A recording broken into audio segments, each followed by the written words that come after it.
नमो अरहन्ताणं नमो सिद्धाणं नमो आयर्याणं नमो उवज्जायाणं नमो लोये सवसाहु।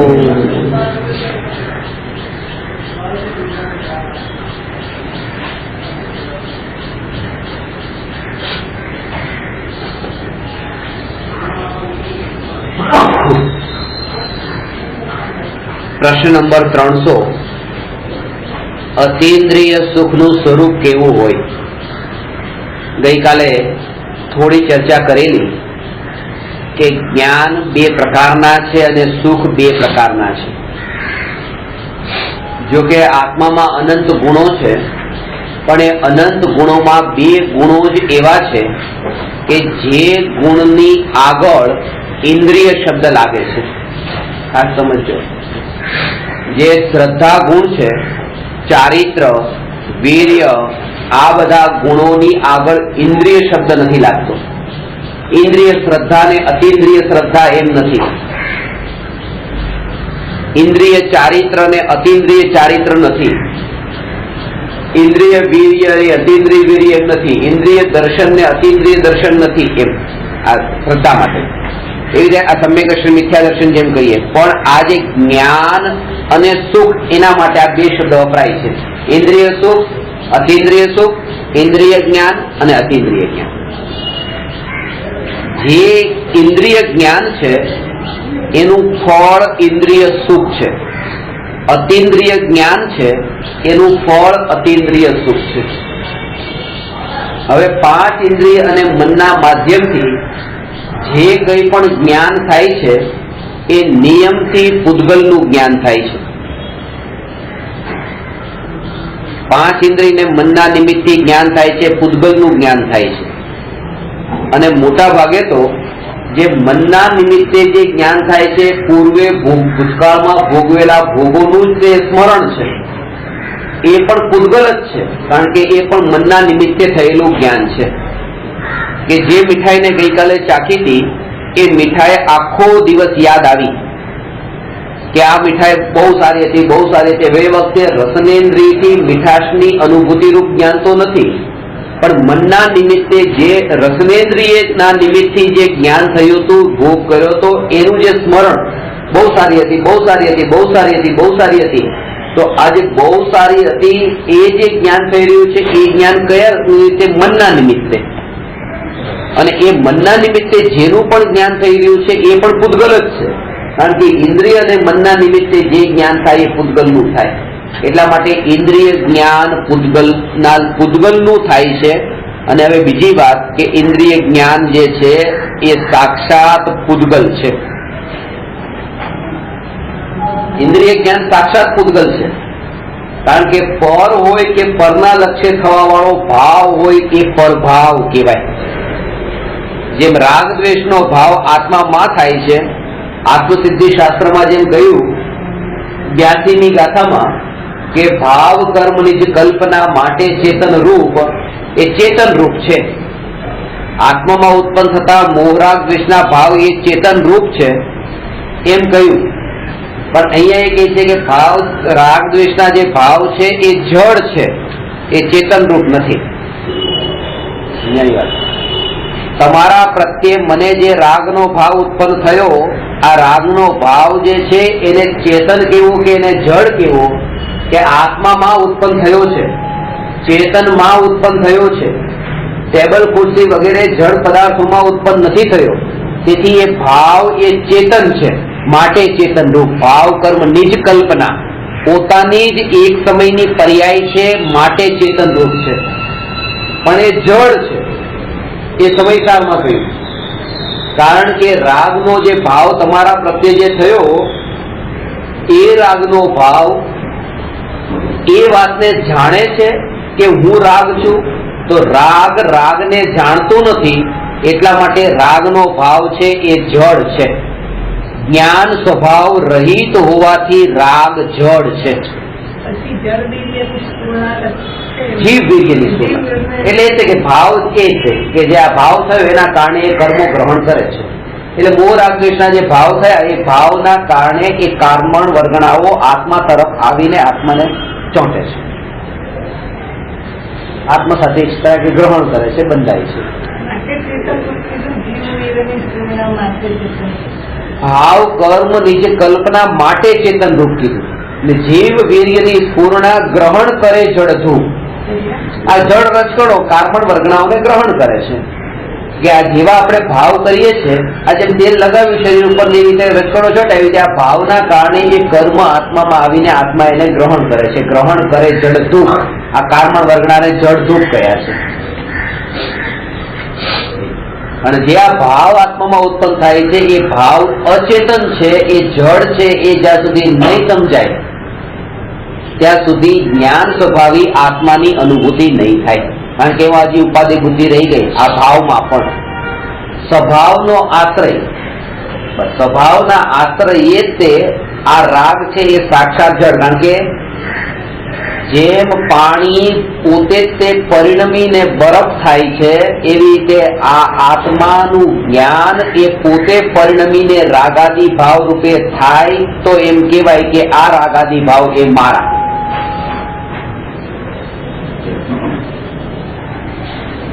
એટલે જેમ કે રાગાદી ભાવ જે છે રાગાદી ભાવ છોડવા જેવા નથી.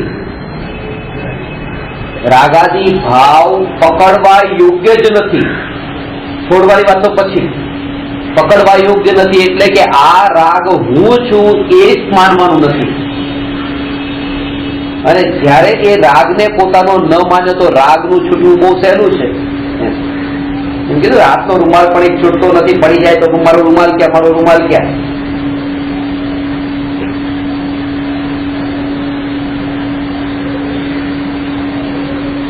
અને કોઈના કરોડોના બંગલામાં બેઠા હોય ને બંગલાને છોડવું હોય તો ફટાફટ આપણે છોડી નીકળી જઈએ. એક જ કારણ છે કે એને મારો નથી માન્યો, આને મારું માન્યું હતું. તો મારું માનેલો 5 રૂપિયાનો રૂમાલ પણ હોય તો એ છોડવો તકલીફ પડે છે. એટલે છોડવો તકલીફ પડે છે. તો જે વસ્તુને જો છોડવી હોય તમારે તો એને પેલા મારી માનવાની છોડવી જરૂરી છે. આ વાત, કારણ કે મારું માનવાનું ચાલુ રાખ્યું હોય અને જો છોડે તો દુઃખરૂપ જ બને.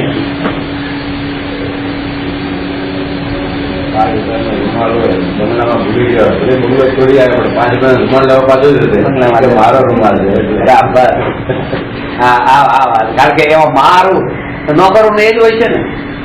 1 કરોડના બંગલાને 1 સેકન્ડમાં છોડી કચરા પોતા કરીને નીકળી જાય, કઈ તકલીફ પણ થતી નથી. કઈ તકલીફ ઉલટી શાંતિ લાગે, હાથ છૂટ્યા. છોડવામાં ક્યાં તકલીફ છે? પણ જેમાં મારાપણાનો ભાવ છૂટી ગયો હોય છે એને છોડવામાં તકલીફ નથી.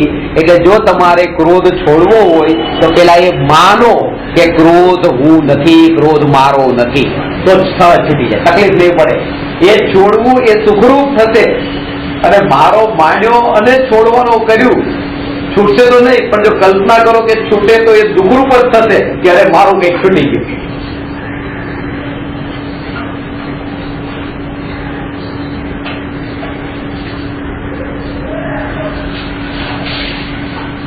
એટલે અહીંયા અતિન્દ્રિય સુખ માટે કહે છે 2 પ્રકારના જ્ઞાન છે. ઇન્દ્રિય જ્ઞાન, અતિન્દ્રિય જ્ઞાન અને સુખ 2 પ્રકારના છે, ઇન્દ્રિય સુખ અને અતિન્દ્રિય સુખ. ઇન્દ્રિય જ્ઞાનનું ફળ ઇન્દ્રિય સુખ છે. ડૂબાડતાની તો 5 ઇન્દ્રિય સંબંધ આ ડૂબાડે છે. સંસારમાં ભટકવાનું કારણ તો આ જ છે. દરિયો ડૂબાડનાર નથી, જેને ડૂબવું છે એ દરિયામાં પડે છે. દરિયો કેતો નથી આવો ને ડૂબો મારામાં. 5 ઇન્દ્રિયને મન કેતા નથી કે તમે ભોગવો વિષયોને. આત્મા પોતે જ પોતાની વિકારી વૃત્તિઓને પોષવા માટે ઇન્દ્રિયોનું અવલંબન લઈને પરમાં પ્રવર્તે છે. એ કારણરૂપ છે. અને એકંદરની એક માન્યતા આ પ્રકારની છે કે આ સુખરૂપ છે. એ જે માન્યતા છે ને, આ ભાવ પણ ક્યારે ઉભો થયો કે તમે કોઈનું સરસ એવું ઘર જોયું, તમને એમ લાગ્યું અરે આ કેટલો સુખી છે, કેટલું સુખમય, એ માન્યતામાં છે તો પોતાનું ઘર એવું કરવાનો ભાવ આવશે, કારણ કે એનું માન્યું છે કે અરે આટલું સુંદર ઘર, આટલો સુખી માણસ.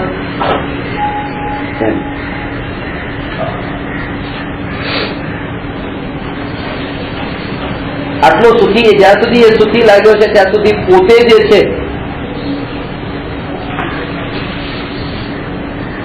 એને એ વૃત્તિઓ નહીં છૂટે કે હું આ છોડું. એમ લાગશે કે મારે પણ આવું કરવું છે, મારે પણ આવું કરવું છે, કારણ કે આ સુખી છે, લક્ષ ત્યાં ગયું છે. પણ આપણે જાણતા નથી, આપણે જે જોયું છે બહારનું સ્વરૂપ જોયું છે. એ કરોડપતિની ગાડી ને સૂટ બૂટ ને ટાઈ ને એનો જે રૂઆબ બહારનો જોયો છે, પણ એની અંદર સૂક્ષ્મતાથી જઈને આપણે જાણતા નથી અંદરમાં કેટલા વિકલ્પોની જાળો, અને કદાચ જાણતા પણ હોઈએ કે ખરેખર અંદરમાં તો એ દુઃખી જ છે, તો પણ ભાગે છે એની દોડમાં જ તે. કેમ આ જાણે છે તો પણ? કારણ કે શ્રદ્ધા તો એને જ સમર્પિત થયેલી છે કે સુખ તો અહીંયા જ છે બહારમાં. એ દુઃખ પણ ક્યારેક એને સુખરૂપ લાગવા લાગે છે કે અંદરમાં ભલે ગમે એટલું દુઃખી હોય, પણ બીજાને તો નથી દેખાવાનું ને, દુનિયાનો દેશ દેખાશે ને કે આ સુખી છે, બસ મારે આવું થવું છે. Ready to face mental sadness to get physical happiness. બહારમાં બીજા જોવે એના માટે. આપણે સૂક્ષ્મતામાં જતા જ નથી, કારણ કે સૂક્ષ્મતામાં એક પ્રકારની આપણે ઉપર છલું એક પ્રકારની આપણી આદત જ એવી બની ગઈ છે. આટલું બહારમાં દેખાણ બધા આ એટલા સુખી નથી, આ તો બહુ સુખી. આવી અંદરમાં કોઈમાં જતા આપણે અંદરમાં સંસ્કાર જ એવા પ્રકારનો છે. એક દુકાન છે, દુકાન પર લખ્યું છે કરિયાણાની દુકાન, શુદ્ધ ઘી લેવા ગયા, ઉપર લખ્યું મોટા અક્ષર શુદ્ધ ઘી અહીંથી મળશે. શુદ્ધ ઘી ભરોસો છે આ શુદ્ધ ઘી છે. અને નીચે નાના અક્ષરે લખ્યું હતું જે એને અશુદ્ધ સિદ્ધ કરીને આપે એને 1000 રૂપિયાનું ઇનામ. અને એની નીચે કીડીના અક્ષરે લખ્યું હતું આવું ઇનામ હજારો લોકો જીતી ચુક્યા છે. પણ કોણ વાંચે છે? આપણી સ્થિતિ આવી જ છે, બધાનું મોટું ઉપરનું આટલું જોઈને બસ અંદર સૂક્ષ્મતામાં જાય તો ખબર પડે બધે કચરો જ છે, ક્યાંય શુદ્ધતા નથી. શુદ્ધ ઘી કહેવાય છે નહીં. અને એના જ કારણે જ્ઞાનીની દ્રષ્ટિમાં એટલી સૂક્ષ્મતા હોય છે, એટલે જ તે બહારના વૈભવને ભોગવતો ચક્રવર્તી પણ એના અંતરને પણ સમ્યક દ્રષ્ટિ ઓળખી લે છે. એટલા માટે આ દોડ રોકાઈ ગઈ છે. સમ્યક દ્રષ્ટિની દોડ કેમ રોકાઈ ગઈ? કારણ કે ચક્રવર્તીના બહારના વૈભવની સાથે અંતરનું અંતર પણ ઓળખી લીધું છે કે અંતરમાં આ શું છે.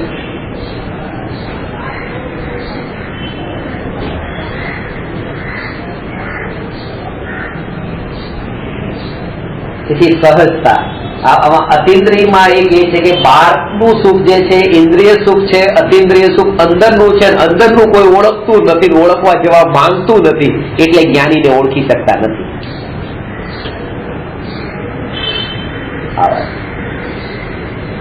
અંદરમાં ઘણી વખત તમને એટલો આહલાદ આવે, પ્રવચન સાંભળતા પ્રવચન કરતા એટલો આનંદ આવે, પણ એમાં પણ એ સમજ્યું કે અતિન્દ્રિય સુખમાં એટલો ઉલ્લાસ આવી રહ્યો છે. ચહેરાની રેખાઓ જે બદલાઈ રહી છે, એ ચહેરાની રેખાઓ જે બદલાય છે, એ બદલાતી રેખાઓ આ ઇન્દ્રિય સુખની નિશાની છે, અતિન્દ્રિય સુખની નહીં.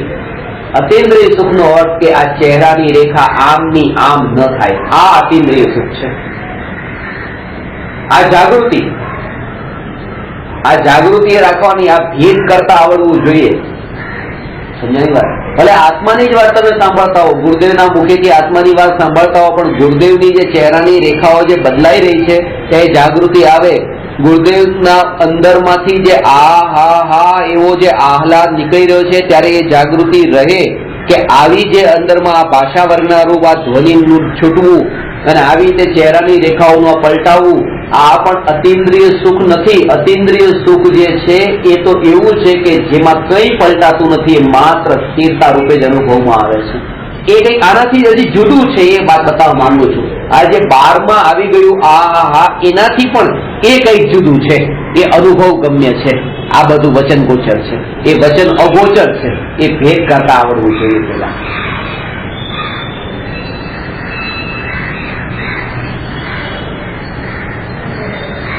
ત્રણ વ્યક્તિને ગોળ આપ્યો, ત્રણેયને ગોળ આપીને પૂછ્યું કેવો છે, કેવો છે, કેવો છે. ત્રણેયને મીઠો તો લાગ્યો છે, અને ત્રણેય બોલે પણ છે કે મીઠો છે. આ પણ કે મીઠો છે, આ પણ કે મીઠો છે, આ પણ કે મીઠો છે. પણ હવે જે ત્રણેય મીઠાશને બતાવીને, અને ત્રણેયની અનુભૂતિ એક સરખી છે, અને ત્રણેય મીઠાશનો અનુભવ કર્યો, એ બતાવ્યો કે નથી બતાવ્યો? નથી બતાવ્યો. અનુભવને બતાવી જ ન શકાય. એ જે મીઠાશનો અનુભવ કર્યો છે, એ મીઠાશનો અનુભવ તો એ અનુભવમાં જ છે, બસ એની બહાર ક્યાંય નથી. બતાવ્યું શું કહેવાય? બસ આ જે અનુભવ થયો, એ અનુભવની સાથે જે વિકલ્પોની પૂર્તિ છે, એ વિકલ્પોની પૂર્તિ છે, એ દુઃખની નિશાની છે, સુખની નિશાની નથી. કુંદકુંદ આચાર્ય અતિન્દ્રિય સુખને ભોગવ્યું, એ અતિન્દ્રિય સુખ જે સમયસારમાં વર્ણવ્યું, એ સુખની નિશાની નથી. આ વર્ણવ્યું એ બતાવે છે, એમાં આ બતાવવા પણ આ રાગરૂપ વિકલ્પ હતો, આ દુઃખની નિશાનીને બતાવે છે. કારણ કે જે સુખ ભોગવ્યું હતું એ વખતે તો આ વિકલ્પ પણ નતો કે લાવ બતાવું અતિન્દ્રિય સુખ કેવું હોય. કારણ કે બતાવવાના વિકલ્પ માટે આ બતાવવાની વસ્તુ જ્ઞાન કે ન્યાય તકમાં લખ્યું કે શું તમે તમારા બેંક કેટલા પૈસા, તમારી પાસે કેટલા પૈસા તમે બતાવો મને. ચલો ગમે તે એક વ્યક્તિ મને બતાવી દો સાચું કેટલા પૈસા છે એની પાસે. નહીં બતાવે. પોતાનો વૈભવ કોણ બતાવે? એવા ઘણા જે છે લાખ છે ને કરોડ બતાવે, કરોડ હોય લાખ બતાવે. લાખ હોય ને કરોડ બતાવે તો ના બતાવે. વાત અહીંયા તો સાચું પણ બરાબર.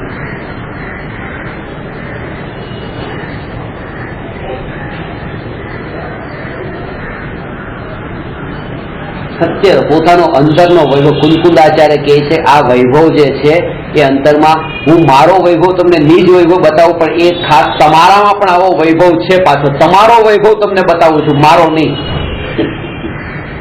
આપણે આપણો વૈભવ બીજાને બતાવતા નથી, પણ જ્ઞાની આપણો જ વૈભવ આપણને બતાવે છે કે તમને નથી ખબર તમારો વૈભવ શું છે. અતિન્દ્રિય સુખનું સ્વરૂપ એવું છે કે એને બતાવાતું નથી. જેટલું પણ યોગોના કંપનથી અને શરીરાદિની આ ગતિથી જે કંઈ પણ બહારમાં વ્યક્ત થઈ રહ્યું છે, એ બધું જ રાગાદિ વિકલ્પોની પૂર્તિ રૂપ છે, એ વ્યક્તપણું. અને આની નિશાની એ છે સિદ્ધ ભગવાન અતિન્દ્રિય સુખી છે અને અનંત કાળ સુધી સુખી છે. તો કેમ ત્યાં પછી બસ હવે આ આત્માના જે પ્રદેશો છે જેના ઉપર આપણે સૂક્ષ્મતાથી આગળ ચર્ચા કરવાના છીએ, એ આત્માના પ્રદેશો જે છે એ સિદ્ધ ભગવાનનો આત્માના પ્રદેશોમાં ગમન તો નથી, પણ કંપન પણ નથી. ગમન તો નથી પણ કંપન પણ નથી. હરિયન ભગવાને તો છે, હજુ યોગ છે. યોગનો અર્થ જ કંપન છે. આત્માના પ્રદેશોનું જે કંપન છે એ કંપનનું નામ ખરેખર યોગ છે. આ મન વચન ને કાય એ યોગ નહીં, અશુદ્ધ પરિણમન છે. હજી યોગનું અશુદ્ધ પરિણમન છે એટલા માટે તો હજુ 13મું ગુણસ્થાન છે ને સિદ્ધ ગતિ નથી. જયારે શુદ્ધ રૂપ પરિણમન થશે પછી એ કંપન પણ રોકાઈ જશે. આજે મિથ્યાત્વ વિરતિ પ્રમાદ કશાય યોગ છે, એમાં હજી આટલી અશુદ્ધતા યોગ વાળી હજી બાકી છે. અને એ પણ છૂટશે ત્યારે 5 કારણો છૂટ્યા ત્યારે. એટલા માટે તો આજે આટલી અશુદ્ધતા છે યોગની, એટલે તો એક સમયનો એરિયાપથ આશ્રવ થાય છે, સાંપ્રદાયિક આશ્રવ છૂટ્યો છે. એરિયાપથ આશ્રવ તો હજુ પણ છે, એક સમયનો થાય ને સાતાબેદની અર્થ યોગના કારણે. પણ એ બતાવવું છે કે આ જે મુવમેન્ટ છે ને, એ મુવમેન્ટ એટલે ઘણી વખત તમે કહેતો કે તમે ક્યારેક વાત સાંભળતા હો ને તમારું શરીર જો હલે પણ નહીં, એટલા સ્થિર થઈને એટલા ગંભીર થઈને તમે સાંભળી રહ્યા છો, આ બતાવે છે કે તમને હા ખરેખર તમે એમાં તલ્લીન થઈ રહ્યા છો, સ્થિરતાની નિશાની બતાવે છે. ત્યારે તમે એ વાતને ભૂલતા જાઓ છો. બાજુમાં કોણ છે, તમે ક્યાં બેઠા છો, જેટલો સુખનો અનુભવ થતો જાય એટલું તમે આ બધું બહારનું જે અપ્રયોજનભૂત અનનેસેસરી એ વિશ્વ તમને થતું જાય છે, એટલી સ્થિરતા આવતી જાય છે. અજ્ઞાન દશામાં પણ જયારે ઉપયોગ સ્થિર થયો હોય ત્યારે આ ગમન ને કંપન આપણું આવું અટકવા લાગે છે, રોકાવા લાગે છે, હલચલ નથી થતી. એકાગ્ર ચિત્તે બેસીને સાંભળો છો. સિદ્ધ ગતિમાં સિદ્ધ ભગવાનના પ્રદેશોમાં જે સ્થિરતા છે એ સ્થિરતામાં પછી અસ્થિરતા કેમ નથી આવતી? કે પગનું હલવું, હાથનું હલવું, આમ બેઠા બેઠા કઈ ને કઈ, આ હાથ આમ છે અત્યારે અને હાથ આમમાંથી પછી હવે એ આમ થયું કે આને આવી રીતે આમ કર્યું, તો આ જે છે એમાંથી આ રૂપે જે કરવાનો જે વિકલ્પ ઉઠ્યો ને અને આવું આમ થયું, એ કેમ થયું? આવું કરવાનો વિકલ્પ કેમ ઉઠ્યો? કે આ જે સ્થિતિમાં આત્મા છે આ સ્થિતિમાં દુઃખનો અનુભવ થયો, દુઃખ લાગ્યું, પરસેવો થઈ ગયો, હાથ રૂમાલ લીધો, આમ કર્યું, ત્યાં દુઃખનો અનુભવ થયો એટલે આમ કર્યું. પછી હાથમાં હજી રૂમાલ છે અને હાથમાં રાખવામાં પણ દુઃખ થાય છે, તો પછી ખિસ્સામાં મૂક્યો. આ એક ક્રિયામાં જ્યાં પણ દુઃખનો અનુભવ થાય છે એટલે કંઈક ને કંઈક મુવમેન્ટ થતી હોય છે.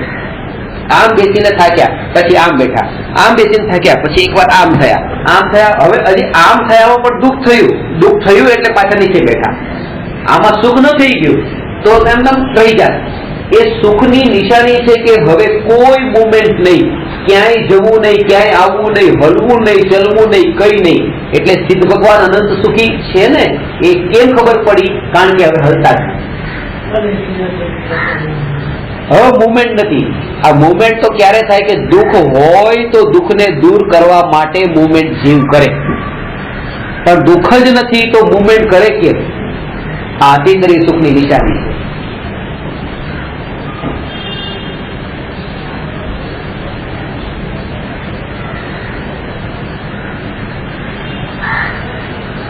જેટલી પણ આ અસ્થિરતા છે એ અસ્થિરતા જ દુઃખ છે.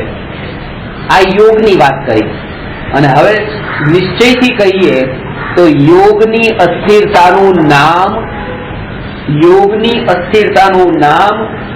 દુઃખ નથી, યોગની સ્થિરતાનું નામ સુખ નથી, ઉપયોગની અસ્થિરતાનું નામ દુઃખ છે અને ઉપયોગની સ્થિરતાનું નામ સુખ છે. સ્વભાવમાં સ્થિરતાનું નામ, કારણ કે હરિહર ભગવાનને યોગ તો અસ્થિર છે, અહીંથી બીજે રીતે દિવ્ય ધ્વનિથી ઉપદેશ તો આપે છે. યોગ તો અસ્થિર છે પણ ઉપયોગ સ્વભાવમાં સ્થિર છે. અને આ યોગથી અહીંયા તમે સ્થિર છે ને ભલે બેઠા થોડા આમ, તેમ છતાં પણ ઉપયોગ તો ઘરે જાય છે. હવે શું કામ કરવાનું છે એનામાં જાય છે. આજે આખો દિવસ શું કામ કરવાનું છે બધું અંદર પડેલું છે કે નહીં?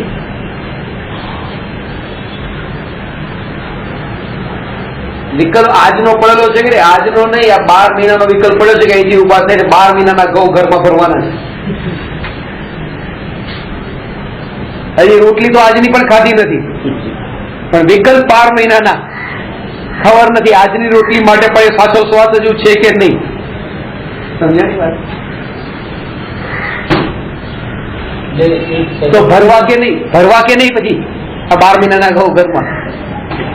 પછી એવો પ્રશ્ન થાય વ્યવહારીજનોને થાય જેને રુચિ એની હોય અને કશું નહીં કરવાનો. અરે ફરવાના ખરા એમ નહીં. આજે પેલો મારી વાત તો એ છે કે હજુ એને ઘઉંના જ પ્રશ્ન થાય છે, ન્યાયકના પ્રશ્ન કેમ નથી થતા? વાત એ છે મારે ફરવા પછી એની રુચિ હજી પાછી ત્યાં જ છે કે તો હવે બતાવો આનું શું કરવું. એમ નથી કે હવે ન્યાયક નું શું કરવું. ચલો ઠીક છે, તો હવે આજે તમે વાત બતાવો છો કે આવતા પણ તો ભરોસો નથી, તો હવે જલ્દી મને એ વાત બતાવો કે ન્યાયક કેમ મને પ્રાપ્ત થાય. આ પ્રશ્ન કેમ નથી થતો? એ એટલે નથી થતો કારણ કે હજી એનો એટલો મહિમા નથી જેટલો ઘઉંનો છે. આના ઉપરથી ખબર પડે. આજે તમે ઘણી વખત બરાબર પકડો છો ને આમ કરો કે આમ કે તમારી રુચિ ક્યાં ક્યાં, તમારા પ્રશ્નો કેવા કેવા, તમારા વિકલ્પો કેવા, એના ઉપરથી આ ખબર પડે છે. એના ઉપરથી ખબર પડે છે કે આ વૃત્તિઓ કયા કયા વિષયોમાં જઈ રહી છે.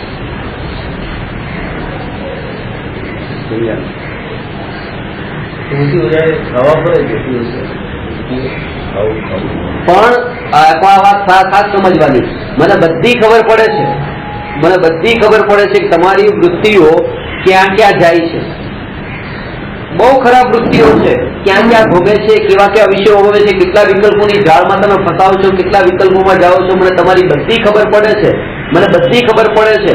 આ વાત એ વાતને બતાવે છે કે મને મારી કઈ ખબર નથી પડતી, કારણ કે મારી વૃત્તિ આવા વિષયોમાં જાય છે જે મારું પ્રયોજન જ નતું કે કોની વૃત્તિ કયા વિષયોમાં જાય એનામાં હું પડું.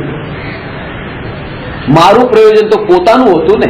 મને ખબર છે કે માંગીલાલજી કેવા છે, આ ભાઈ કેવા છે, આ ભાઈ કેવા છે, પણ આવા વિષયોમાં જે હું જઈ રહ્યો છું, આ મારું કામ છે, આ મારું પ્રયોજનભૂત કામ છે, તો ત્યાંથી હું સીધી રીતે બસ કાતર મૂકીને કટ કરું.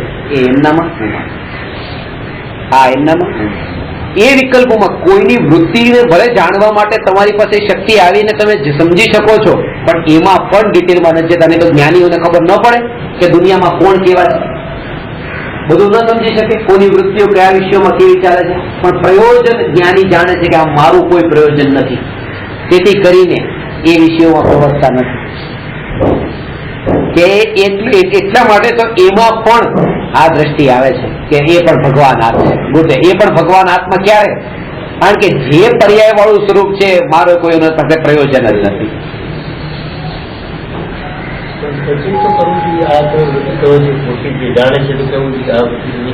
બે વાત છે, જો આ બે વાત છે કે કેવું એ અલગ વસ્તુ છે. એ કોણ કે ભાઈ જેનો એક ડ્યુટી કરી રહ્યા છે. મને પૂછ્યું તો મને કોઈ પ્રશ્ન પૂછ્યો ચલો મારામાં દોષ કયા ને ગુણ કયા એ બતાવો, કયા કયા દોષ મારે દૂર કરવા જેવા છે, તો બતાવવા કે નહીં, દોષ બતાવવા કે નહીં. અને શાસ્ત્રમાં લખ્યું છે કે સમ્યક દ્રષ્ટિ જીવ તો પોતાના ગુણોને બીજાના દોષોને બતાવે જ નહીં, બીજાના દોષોને બતાવે નહીં. પણ વાત એ છે કે બીજાને નીચો પાડવા માટે બીજાના દોષ ન બતાવતા. એના અંદર પણ ભાવના તો એ જ હોય, દોષ બતાવવાની પાછળ એમ નથી.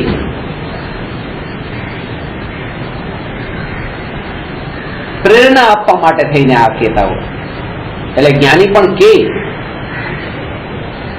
પ્રેરણા મળે બીજા જીવ. પૂછે તો કહેવા વાંધો નથી. અરે પૂછે તો કહેવા નહીં, ન પૂછે તો પણ પ્રયોજન આવે તો એને પણ બતાવે. કોઈ પૂછ્યું નથી, કારણ કે પેલો જીવ જે છે એના પ્રત્યેનો એને કરુણા ભાવ જ એવો આવે છે. કારણ કે એવા બિરલા તો કોઈક હવે આંગળીના વેઢા પર ગણી એવા હોય કે જે સામેથી પૂછે મને બતાવો મારી ક્યાં ક્યાં ભૂલ છે. અરે ભૂલ બતાવતા હોય તો પણ કે નહીં બંધ કરો, મારે નથી સાંભળવી. તો પૂછવા વાળા ક્યાં મળવાના? આ તો સહજ એવો કરુણા ભાવ આવે ને, એ સહજ એમ કે ભાઈ એ પણ પાત્રતા જાણીને કે સામે એટલી વિશુદ્ધિ છે કે નહીં, પાછી ગમે એની સામે ન બતાવવા માંડે કે તમારા આ દોષ છે, ને તો ઉલટો કશાય વધી જાય તો બીજાનું હિત તો ન થાય, અહિત જ વધારે થાય, કશાય ભાવ વધે. એટલે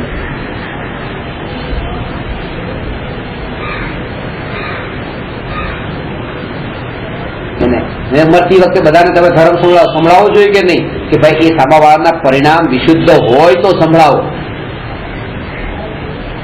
કે આપણે સંભળાવી તો છે સંભળાય, પણ સામાવાળો એનો તિરસ્કાર કરતો હોય, બંધ કરવાનું નથી સાંભળતો, તોય સંભળાવવાનું, નહીં, બસ બંધ થઈ જાય. કારણ કે દેશના માટે વિશુદ્ધિ જરૂરી છે, નહીં તો એ ઝેર બની જશે. તો ઊંધા સંસ્કાર. એટલા માટે તો ભગવાનના સમોસરણમાં પણ જે જીવ જાય વિષય ભોગોમાંથી છૂટીને અંદર ત્યારે તો જાય છે, ત્યારે તો સાંભળે છે. નહીં તો બધાને ઉપદેશ આપી શકો કે બધા જીવ પામે, બધા જીવ પામે, પણ એ જીવ જ કેમ? ભાવના તો એવી છે કે બધા પામે, બધા પામે.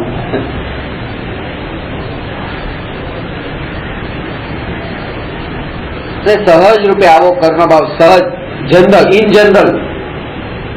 કુંકુદાચાર્ય વ્યક્તિગત પણ એક ને કહી શકતા હતા કે ભાઈ પણ વ્યક્તિગતમાં ભાઈ સામેવાળાને એમ થઈ જાય કે આ મને જ કીધું ઘણી વાર મને કેમ કીધું. જનરલ વાત કરતા તો તકલીફ ન પડે. લોકોને ઇસ્ત્રી વગરના કપડા વગર તો ન ચાલે ન જ ચાલે. પાછું આ જનરલ કીધું તો એટલું બધું આમ સાંભળી લીધું બધાએ. કુશળ તમે ઇસ્ત્રી વગર ચાલતું જ નથી તો આમ આ સ્પેશિયલ એકને કીધું તો હા મને એ વધારે અસર કરી જાય છે. અને ઘણી વખત લાગી પણ આવે, હજી એ સ્થિતિ નથી આવી તો. એટલે જનરલ કુંકુદાચાર્ય સમયસાર ઇન જનરલ બધા માટે. આજકાલના લોકો તો આવી રીતે આવું આચરણ કરે છે ને આમ કરે છે ને આમ કરે છે. હવે નામ લઈને કીધું કે જૈન છે આટલો ધર્મ પાળે ને વેપારી છે, પણ વેપારમાં તો જૈનો પણ અત્યારે ખરેખર અને તરત નામ લઈને એકનું કીધું કરતા એમ લાગી જાય કે મને તમે કેમ કીધું. જનરલ કહેવાનો તો વાંધો નતો, એમાં પોતે આવી જતો હતો પણ તો વાંધો નતો લાગતો એમાં. ઠીક છે ચલો વાંધો.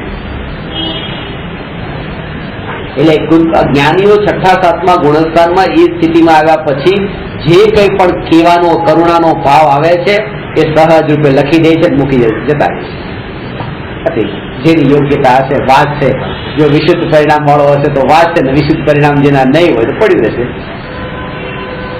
સહજ રૂપે.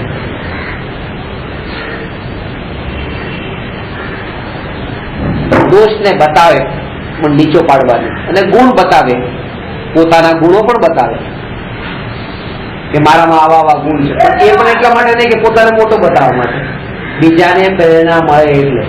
આ વાત આપણે સમ્યકૃષ્ણના અંગમાં કરી હતી. પપ્પા પોતાના છોકરાને કે ને ઉપગુણમાં પોતાના છોકરાને કહે બેટા તમે 8-8 વાગે ઉઠો છો, હું તમારા જેટલો હતો સવારે 5 વાગે ઉઠી જતો હતો.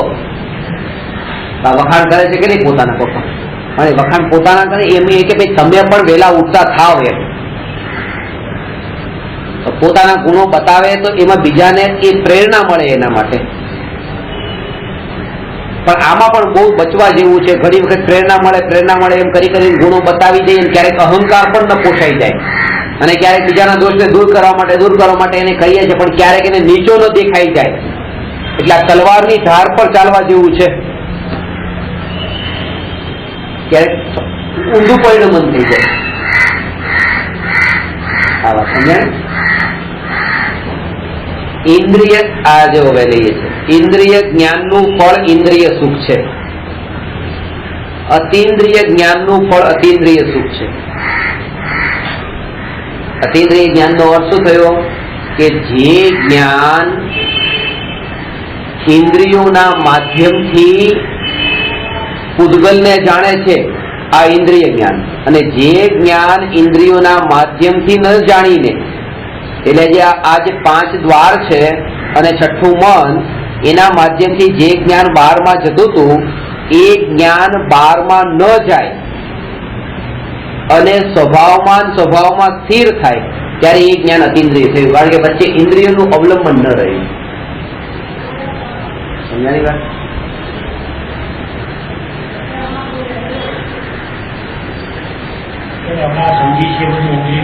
આ બધું ઇન્દ્રિય જ્ઞાન. અરે અહીંયા એ જ કીધું ને કે આ સાંભળવાનો ભાવ ને જે આ તમને અત્યારે આનંદ આવી રહ્યો છે આ ઇન્દ્રિય સુખ છે. અરે વાહ, આજે આવી આત્માની વાત, અતિન્દ્રિય સુખની વાત સાંભળી એ પણ ઇન્દ્રિય સુખ છે. કારણ કે કાન એમાં નિમિત્ત છે, એ અનુભવ નથી.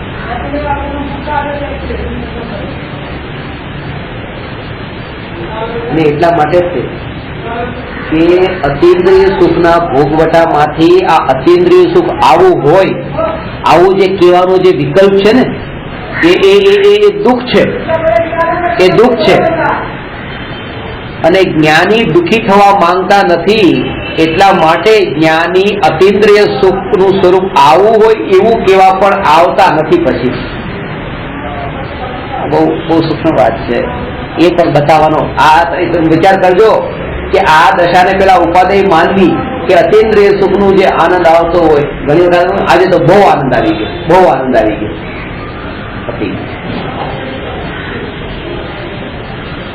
પૈસાને બચાવો અને પૈસાને પચાવતા આવડવું જોઈએ. બચાવવા એટલી બહુ મોટી વાત નથી, પચાવતા આવડવું જોઈએ. આ સુખને પણ પચાવતા આવડવું જોઈએ. તમે અંદરમાં આમ આનંદ પ્રગટ થાય છે એને પણ પચાવતા આવડવું જોઈએ. જેવું અંદરમાં આવ્યો આજે તો બહુ મજા આવી, પતી ગયું, એને પણ પચાવતા શીખો. તો ટકશે, જો પચાવતા ન આવડે તો ટકે નહીં. બધું જે આનંદનો હું અનુભવ કરું છું એ આનંદ કોઈને બતાવી શકાતો નથી. આ જ્ઞાનીઓને કોઈ સમજી શકે એવું નથી કે આનંદ કેવો છે.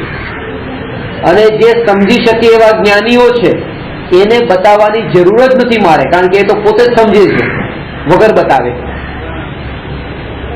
સમજાણી વાત? 5 ઇન્દ્રિય માત્ર પૂતગલનું જ્ઞાન કરવામાં નિમિત્ત બને છે, આત્માને જાણવામાં નહીં. એટલા માટે આ વાત જો 5 ઇન્દ્રિય પૂતગલનું જ્ઞાન કરાવવા માટે નિમિત્ત બને છે, આત્માને જાણવા માટે નહીં. આત્માને જાણ્યા વગર સંસાર પરિભ્રમણ થયું ને આત્માને જાણીને મોક્ષ છે. એટલા માટે આત્માને જાણવામાં ઇન્દ્રિયોની જરૂર નથી. એટલા માટે આંખ કામ કરતી નથી તો પણ મારે પરાધીન થવાની જરૂર નથી. આ વાત અત્યારે તો આટલું દેખાય છે. તમે કહેશો કોઈ હાથ પકડીને આવે, આ આંખ કામ કરે છે તો હાથ પકડીને આવે તો પણ અહીંયા સુધી આવી શકીએ. આ કાનેથી સંભળાય છે તો આત્માની વાત સાંભળીએ તો છે ને, પણ આ સાંભળી લીધી ને બસ. હવે આ વાત યાદ રાખજો. એટલે કીધું કે તમે ક્યારે પણ પોતાને નબળા નહીં માનતા. એકલા પણ ઘરમાં બેઠા હો ને, આ પોતાને મહાન માનો. પોતાની મહાનતા ઉપર તમને ભરોસો જો હોય તો આ ઇન્દ્રિયોની તમને પોતાની મહિમા તો જાણો. હું મહાન છું. હું તો જયારે તમારા વખાણ કરું ત્યારે તમને એવું ન લાગવું જોઈએ કે હું મહાન છું. એ વખાણ તો તમને એમ જ લાગે કે આ તો બસ મારી બહારમાં જ ચાલી રહ્યું છે. હું તો મારી સત્તાના કારણે મહાન છું. મારી પોતાની ચૈતન્ય સત્તા એ મારી મહાનતા છે. એ પોતાને અંદરમાં લાગે, બીજાએ મને કીધું એટલે નહીં.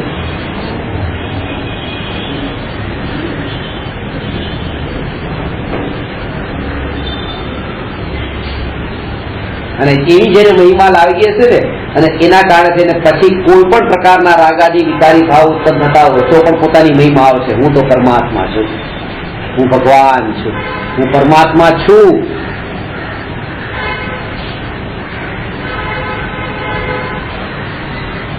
પરમાત્મા છું. પરમાત્મા થવાનું છે કે નહીં મારે? પરમાત્મા થવાનું નથી, પરમાત્મા છું. પરમાત્મા છું તો અહીંયા કેમ છું? પછી ખાવું પીવું કેમ પડે છે? કમાવું કેમ પડે છે? પરમાત્મા આવું બધું કઈ થોડું કામ કરે? આવી જાય આવે. તમને કયા ભાવ આવે મને ખબર પડે. આવે આવે સહજ આવે. કારણ કે જેને આ કોન્ટ્રાડિક્ટ લાગતું હોય આમ એક બાજુ તો પરમાત્મા પર, કારણ કે આજ સુધી એવા પરમાત્મા સિવાય બીજો કોઈ પરમાત્મા જોયો જ નથી કે જે આવું ખાતો પીતો હોય. એક જ પરમાત્મા જોયા છે જે સામે આ દેવળમાં બિરાજમાન છે. એ પરમાત્મા સિવાય બીજા પરમાત્મા ખબર જ નથી.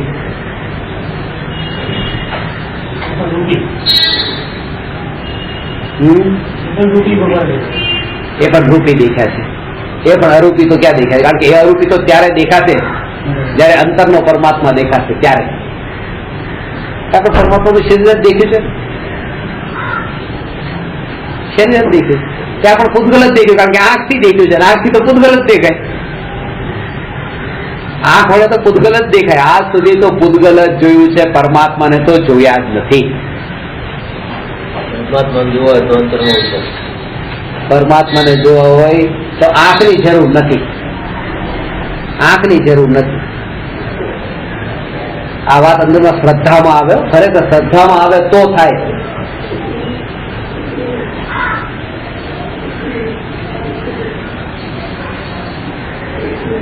આ રાગ દ્વેષ છોડાવવા માટે છે. એ અંધશાળામાં જયારે મારું વ્યાખ્યાન એક થયું હતું તો એમાં મેં એ લોકોને કીધું હતું કે ભાઈ છેલ્લે તો આપણે આપણી આંખો બંધ જ કરીને સ્વભાવમાં સ્થિર થવાનું છે ને, અને તો તમારે તો સહજ ઉદય પણ એવા આવી ગયા કે આ પહેલેથી જ બંધ છે. તો કેવા જે કરવાની તમારે આમને મળી ગઈ, કેટલો સરસ યોગ મળી ગયો. તો એક ભાઈ ત્યાં મને કીધું, મને કે આ સરસ યોગ છે. કીધું હા. તો કે તમારી ફૂડ નાખીને તમારો સહજ યોગ લાવી દઉં. આવો ઉત્તમ યોગ હોય એવો કેવાય. આવો ઉત્તમ યોગ તમારો લાવી દો, કારણ કે બંધ જ કરવાની છે ને છેલ્લે તો. મેં કીધું જો આ બંધ હોય ને ખુલ્લી કરવાનો ભાવ રાગ છે, અને આ ખુલ્લી છે ને એને બંધ કરવાનો ભાવ દ્વેષ છે. મારે એ કેવું છે કે જેમ છે તેમ એનો સ્વીકાર કરવા માટે આ વાત કીધી છે. વિતરાગ ભાવ એનું નામ છે. આ છે ને એને ફોડી નાખવાનો ભાવ દ્વેષ છે પાછો, પણ આ નથી દેખાતું ને પાછું એને સારો કરવાનો ભાવ રાગ છે ને બેયનું નામ વિભાવ છે.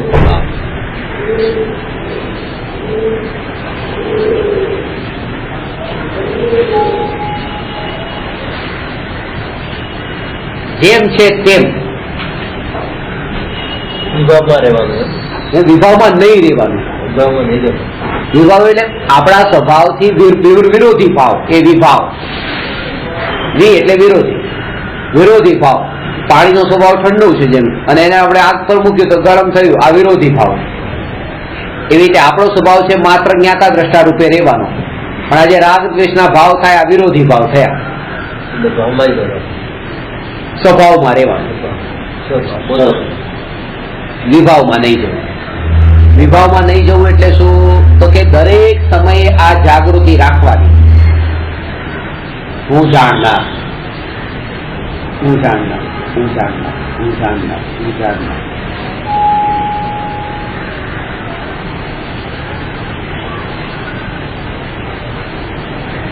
ફેરફાર કરવાનો ભાવ નહીં આવે. 5 ઇન્દ્રિયની વાત આત્મા જણાતો નથી. હા, 5 ઇન્દ્રિયના નિમિત્તે આત્મા જણાતો નથી. મન શું હોય? મનના નિમિત્તે પણ આત્મા જણાતો નથી. આ વાત એ સમજવા જેવી છો. ખરેખર બહુ બહુ સરસ વાત કરી, બહુ સરસ.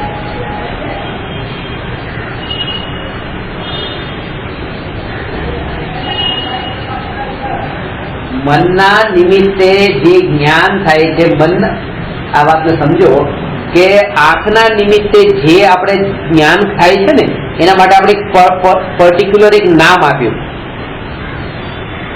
દેખવું. કાનના નિમિત્તે જે જ્ઞાન થયું એને આપણે સાંભળ્યું. નાકના નિમિત્તે જ્ઞાન થયું કે સૂંઘ્યું. જીભના નિમિત્તે જે જ્ઞાન થયું ચાખ્યું. ને સ્પર્શના નિમિત્તે જે જ્ઞાન થયું એને કીધું કે અડ્યું કે સ્પર્શ્યું.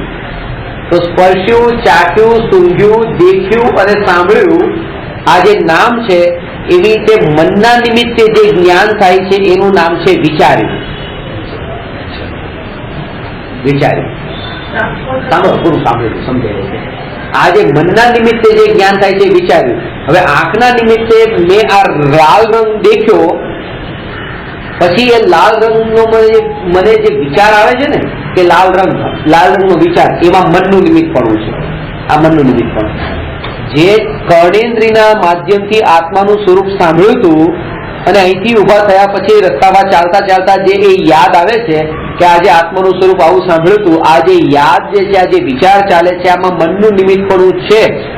ભલે ત્યાં તમે સાંભળતા નથી પણ વિચાર ચાલે છે, અને એને નિર્વિકલ્પ અનુભવ ન કીધો, કારણ કે હજુ પણ આ મનના નિમિત્તે થતું જ્ઞાન છે. આ વિચાર છે, એ વિચાર છે, એ વિકલ્પ છે, એ નિર્વિકલ્પ નથી. અને જયારે અનુભૂતિ થાય છે ત્યારે અનુભૂતિમાં જેમ સાંભળવાનું નથી રહેતું, એવી રીતે આ મનના માધ્યમથી સાંભળેલાનો વિચાર પણ નથી રહેતો, માત્ર અનુભવ રહે છે. અને અનુભવ જ્યાં છે ત્યાં મનનું નિમિત્તપણું પણ છૂટી ગયું. જેવી રીતે વિચાર કરતા હતા ત્યારે સાંભળવાનું નહોતું રહ્યું, સાંભળવાનું છૂટી ગયું, કોઈ સંભળાવનાર નથી. એવી રીતે અનુભૂતિના કાળમાં વિચાર પણ છૂટી ગયો, એ પણ બહાર રહી ગયો, એ પણ પછી ભૂતકાળ બની ગયો. જેમ સાંભળવું ભૂતકાળ બની ગયું હતું જયારે વિચાર ચાલતો હતો અહીંથી ગયા પછી, એવી રીતે અનુભૂતિ જયારે થાય છે ત્યારે આ વિચારવું પણ ભૂતકાળ બની જાય છે. ઇન્દ્રિયોની જેમ જેમ જ્ઞાન થતું હતું એવો જ ત્યાં ભૂતકાળ બની જાય છે. એનું નામ ત્યાં અતિન્દ્રિય સુખ છે, એ પ્રત્યેનું. ત્યાં મનનું પણ નિમિત્ત પણ નથી.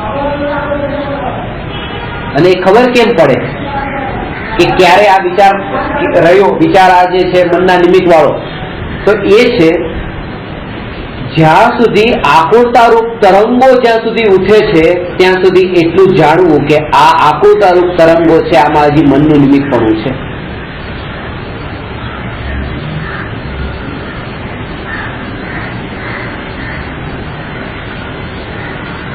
હું ભગવાન આત્મા છું, ત્યાં તરત જ એક આકુળતા એવી થઈ, આવી પ્રાપ્તિ ક્યારે થાય, આનો અનુભવ ક્યારે થાય? હું ભગવાન આત્મા છું, આ શરીરથી તો જુદો છું, હું ભગવાન આત્મા છું, અનંત ગુણોના ભેદો મારામાં છે. જે આ જે વિકલ્પ છે આ જ આકુલતાનું કારણ છે, આ જ આકુલતામય છે કે એક આ વિકલ્પ જે ઉઠ્યો છે ત્યાં વિકલ્પમાં તરત જ પાછા બીજો વિકલ્પ, ત્યાં પાછો ત્રીજો વિકલ્પ, ત્યાં પાછો ચોથો વિકલ્પ, પાંચમો વિકલ્પ. આ વિકલ્પને અંત નથી, અને વિકલ્પનો અંત નથી એટલે એને સહજ ધીરું છોડો. જેમ થાય તેમ થાય. હું એટલે તરત જ ત્યાં જેમ આ વિકલ્પોને પણ એટલા પકડેલા છે, ઝઘડેલા છે, એટલા માટે જ એ વિકલ્પોની પરંપરા ચાલે છે.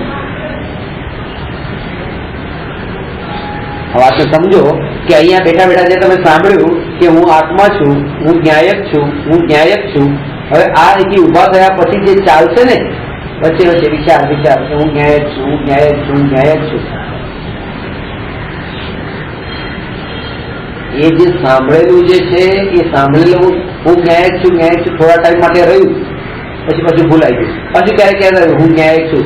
પણ એ ન્યાયક છું એવો જયારે વિકલ્પ ઉઠ્યો છે ત્યારે એ વિકલ્પમાં પણ ઉપયોગ એટલો તન્મય થયો છે, એ ઉપયોગ જે છે વિકલ્પોમાં પણ એટલો તન્મય થયેલો છે કે હું ન્યાયક છું. એને ન્યાયકમાં રસ નથી, ઉપયોગને ન્યાયકમાં સ્થિરતામાં રસ નથી, ઉપયોગને આ વિકલ્પમાં રસ છે કે હું ન્યાયક છું એ વિકલ્પમાં. આ બહુ સૂક્ષ્મ વાત છે અને એમાં એટલો રસ પડે છે એના કારણે થઈને જ છે કે એવો વિકલ્પ જયારે જતો રહે છે ત્યારે અંદર એમ થાય છે અરે હવે તો પેલા ભાવ હવે આ પછી આવ્યા જ નહીં. પણ એને જો ન્યાયકમાં રસ હોત તો એ જાગૃતિ રહે કે ન્યાયક તો ત્રિકાળ હાજર છે, ન્યાયકનો વિકલ્પ ગયો છે, ન્યાયક ક્યાં ગયો છે, એટલે એનો પણ ખેદ નહીં કરવો. ન્યાયકની ધારા ચાલતી હતી તૂટી ગઈ તો પણ તૂટી ત્યારે પણ ન્યાયક તો હાજર છે, અને એ હાજર છે એની જે જાગૃતિ એ જ ન્યાયકનો આશ્રય છે, એ જ ન્યાયકનો આશ્રય છે. ત્યારે તમે જેવી રીતે પરના વસ્તુથી દુઃખી થતા હતા એવી રીતે જ્યાં વિકલ્પોથી દુઃખી થવાનું પાછું ચાલુ થયું, અને ન્યાયકના વિકલ્પો ટળવાથી, વિકલ્પો રોકાવાથી, ટળવાનો મતલબ કે હવે નથી આવતા એવા ભાવ જાગો. શું કીધું? આ વાત જે છે કે ન્યાયકના વિકલ્પો જે નથી આવતા તો એમાં હવે જે આ ભાવ આવે છે તો એ ભાવમાં પણ પછી જે દુઃખ થઈ જાય છે.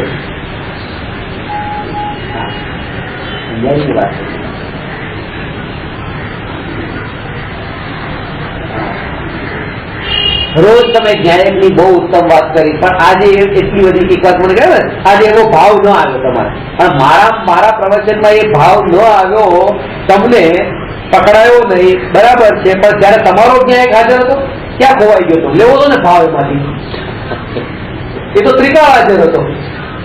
મારે એ કેવું છે કે કોઈના ઉપર પણ કોઈની ગુલામી નહીં કરો. ન્યાયક હાજર છે, ન્યાયકના વિકલ્પોની પણ ગુલામી નહીં કરો, કારણ કે વિકલ્પોની પણ ગુલામી વિકલ્પની જ ગુલામી છે, પછી કદાચ ન્યાયક ના હોય. ન્યાયક જ હાજર છે. ઉપયોગ ન્યાયકના વિકલ્પમાં જયારે તન્મય થાય છે ત્યારે એ વિકલ્પોનું જ પરિભ્રમણ ચાલુ રહે છે, એ ઉપાય નથી. ન્યાયકમાં સ્થિરતા એ કેવી રીતે આવે, એ કેવી રીતે આવે એ હવે તમે સમજો, પ્રેક્ટિકલથી તમે સમજજો. ખરેખર ચેતી જાજો, જાગી જાજો અને એવા તન્મય થજો તો તમને પણ આ ઉપયોગ હું ન્યાયક છું, હું ન્યાયક છું, હું ન્યાયક છું, આવું જયારે હું તમને બોલું છું ત્યારે શબ્દ ભલે તમે સાંભળો પણ અંદરમાં એવો એક અભ્યાસ કરજો, શક્તિ તમારી પાસે છે કે તમે ત્યાંનો જ ન્યાયક અનુભવજો. પ્રાયોરિટી નહીં આપતા. શું સાંભળો છો ને કોનું સાંભળો છો ને ક્યાં સાંભળો છો ને કોઈ પ્રાયોરિટી નહીં આપતા. ન્યાયકને પ્રાપ્ત કરવો, ન્યાયકનો અનુભવ કરવો, એને તમે એ રૂપે ન્યાયકનો અનુભવ બસ એકમાત્ર ઉપાદેય છે. આ શું છે? આ જે અંદરમાં ન્યાયકનો અનુભવ જ એકમાત્ર ઉપાદેય છે. આવું જે કર્ણેન્દ્રિયના માધ્યમથી ગુરુના મુખે સાંભળ્યું હતું એનો આ મનના નિમિત્તે થયેલો વિચાર જ છે, બીજું કઈ નથી. આ જે અત્યારે થઈ રહ્યું છે, આ જે તમને ભાવ આવ્યો છે, આ ભાવ બીજું કઈ નથી. પૂર્વે ઇન્દ્રિયોના નિમિત્તે જે જ્ઞાન થયું હતું એનો આ મનના નિમિત્તે થતો વિચાર છે.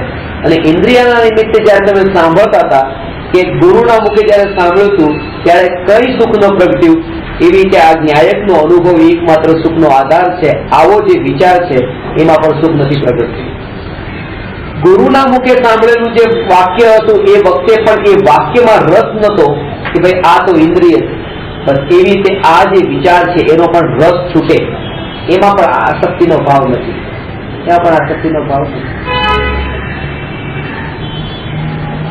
આ ઉપાદેય બુદ્ધિ થાકેલી છે કે ગુરુજી આજે મને નહીં ભણાવે તો મારું શું થશે? કઈ નહીં, ન્યાયક હાજર છે. ન્યાયક જે હાજર છે એવો જે ભાવ, તો જે સંભળાવ હું સાંભળીશ નહીં તો શું થશે? ન્યાયક હાજર છે એવો જે ભાવ, તો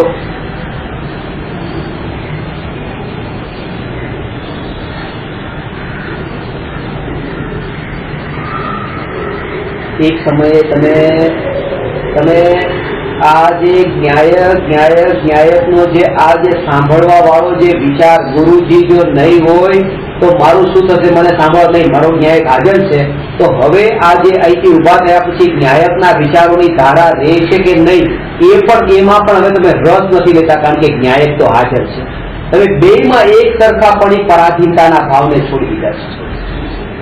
ગુરુના પ્રવચનને સાંભળવા માટેના પરાધીનતા વાળા એ પરાધીન વૃત્તિને પણ છોડી, અને આ જે ન્યાયકની ધારા એક બસ ટકીને રહી, ન્યાયકની ધારા ટકીને રહી, એને પણ તમે પ્રાયોરિટી નથી આપી. અને જે આટલે સુધી પહોંચેલો જીવ હોય એ જીવને પછી હવે આ 5 ઇન્દ્રિયના વિષયના ભોગોની પ્રાયોરિટી ન આપવી એ કહેવાની જરૂર નથી પડતી, એ સહજ એનાથી છૂટો પડેલો છે.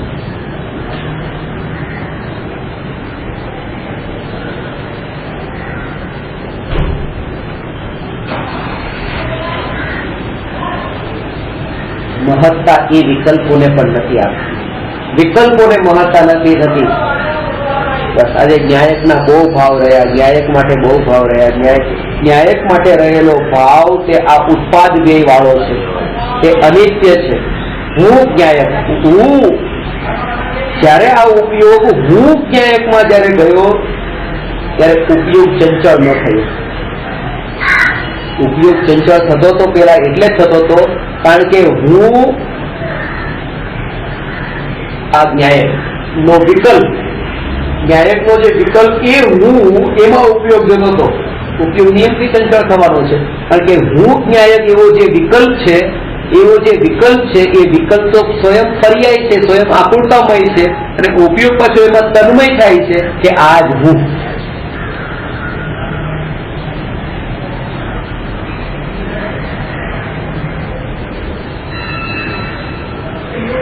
એટલે તમારો જે પ્રશ્ન જે થતો હતો કે ન્યાયકના વિચાર થોડા ટાઈમ માટે રહે છે પણ લાંબો ટાઈમ નથી રહેતા, ત્યારે હવે આ જાગૃતિ કે ન્યાયક તો હાજર છે ને જોર એના ઉપર આપો, અને અંદરમાં જેટલા અંશે તમને મહિમા ભાવ એક ન્યાયકનો વધતો જશે એટલો આ ન્યાયકના વિકલ્પોનો મહિમા ભાવ સહજ ઘટતો જશે. જવાબ મળી. આ વાત બહુ ઊંડી વાત છે. કેટલા સમજતા હશે એ જેવી પાત્ર વિકલ્પોની ઝાડમાં ફસાઈને આ વાતને સાંભળે ને એને અંદરમાં કઈ નહીં ઉતરે. શાંત ચિત્તથી જે અંદરથી જે શાંત થયેલો જીવ છે એને આ વાત સમજાશે કે ન્યાયકનો વિકલ્પ છોડવાની વાત કરો તો એમાં પણ રસ નહીં લેવાની વાત. આ એને ખબર પડે કે જેને ત્રિકાળીની મહિમા હોય અને આ ક્ષણિકની મહિમા ન હોય.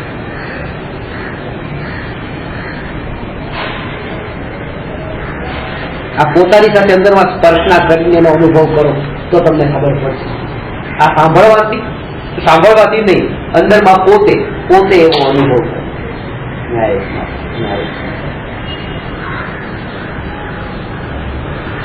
હું હાજર છું.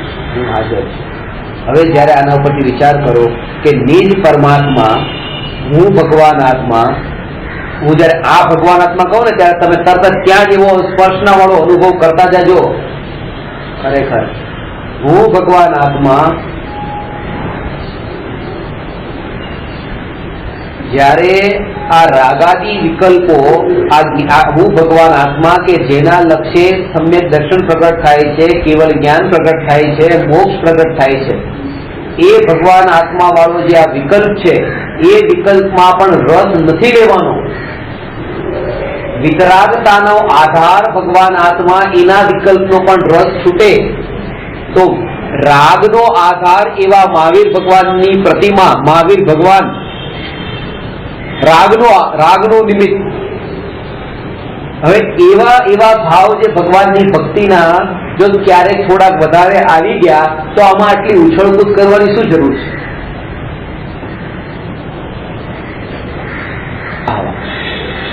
કે મનો ન આવ્યા તો એમાં પણ એટલા નીચા માનવાની પોતાને શું જરૂર છે? રાગનું નિમિત્ત બનનારના વિકલ્પોમાં આપણે આટલા ફસાઈ જઈએ છીએ. જે સામેવાળા પરમાત્મા આ જે છે કે વિતરાગતાનું કારણભૂત જે છે ભગવાન આત્મા, કે એના વિકલ્પો પણ એમાં પણ રસ નથી લેવાનો. કારણ કે વિકલ્પ માત્રમાં રસ નથી લેવાનો, ક્ષણિકમાં રસ નથી લેવાનો. નિત્ય નિત્ય નિત્ય નિત્ય નિત્ય નિત્ય. પછી એવા ભેદમાં શા માટે પડવું કે એક ક્ષણિક વિકલ્પ કોનો?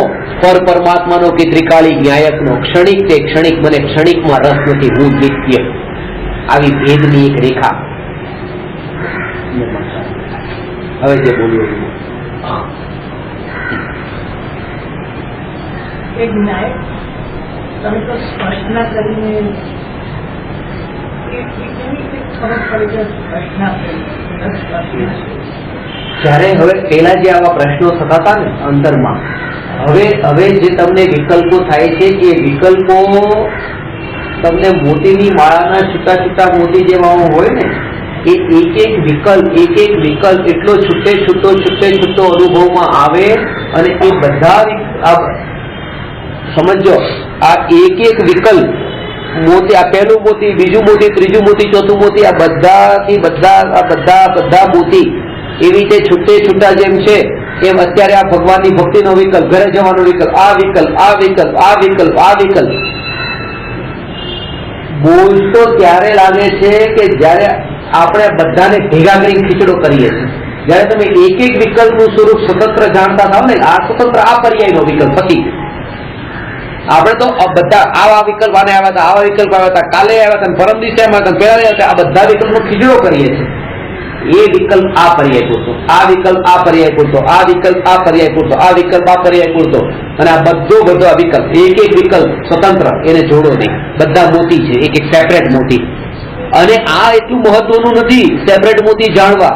મહત્વનું તો એ છે કે આ બધા મોતી સેપરેટ છે, તેમ છતાં પણ એ બધા મોતીઓથી સેપરેટ એવો અંદરનો દોરો છે. આ વિકલ્પ એ તો સેપરેટ છે, પણ આ બધા વિકલ્પોથી સેપરેટ એવો ત્રિકાળી ન્યાયક જે અંદરમાં ઢંકાયેલો છે. હવે તમે ઝાડપડું નામ આપો તો ઝાડપડું, ને તમે ન્યાયક નામ આપો તો ન્યાયક, ને તમે પરમાત્મા નામ આપો તો પરમાત્મા. આ વાત થઈ શબ્દોની માયા જાળવી. સમજાણી વાત? મને તો હવે ક્યારેક આમ એમ લાગી જાય કે આજે પ્રશ્ન પૂછે તો જાણપણું શું લેવાનું, આ શું લેવાનું, પતી ગયું. અરે પાછા એ વિકલ્પમાં, અરે રસ વિકલ્પમાં છે એટલે પાછો આ વિકલ્પ. હજી હું કહું ન્યાયક ધારા રૂપ નિત્ય ન્યાયક આવશે એ પણ આ રસ જયારે છૂટશે ને વિકલ્પનો ત્યારે.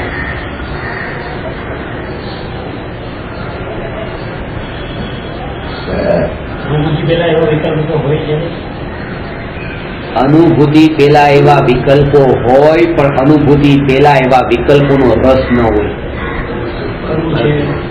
વિકલ્પો હોવા અલગ વાત છે, રસ હોવાથી મોક્ષે ગયા પેલા શરીર તો હોય જ છે ને, શરીર તો હોય જ, બરાબર છે, પણ શરીરમાં રસ ન હોય તો મોક્ષ થાય.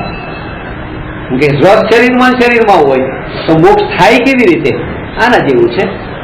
શરીરમાં રસ ધરાવે તો મોક્ષ થાય કેવી રીતે? શરીર હોય છે મોક્ષ પહેલા, અનુભૂતિ પહેલા, નિર્વિકલ્પ અનુભૂતિ પહેલા ન્યાયકના વિકલ્પો, આ ચિંતન મનન આ ચાલતું હોય, પણ એમાં પણ એટલો રસ ન હોય.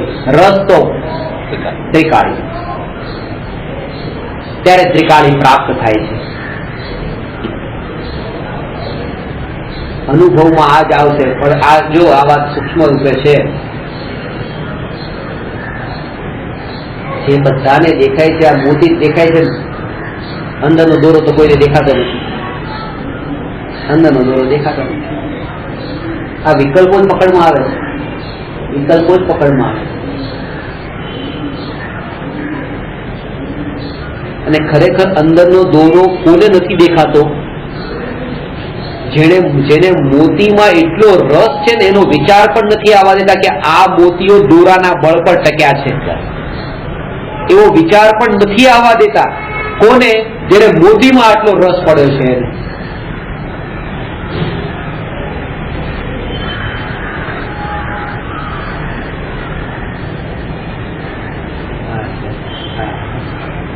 સોનાની ચેન છે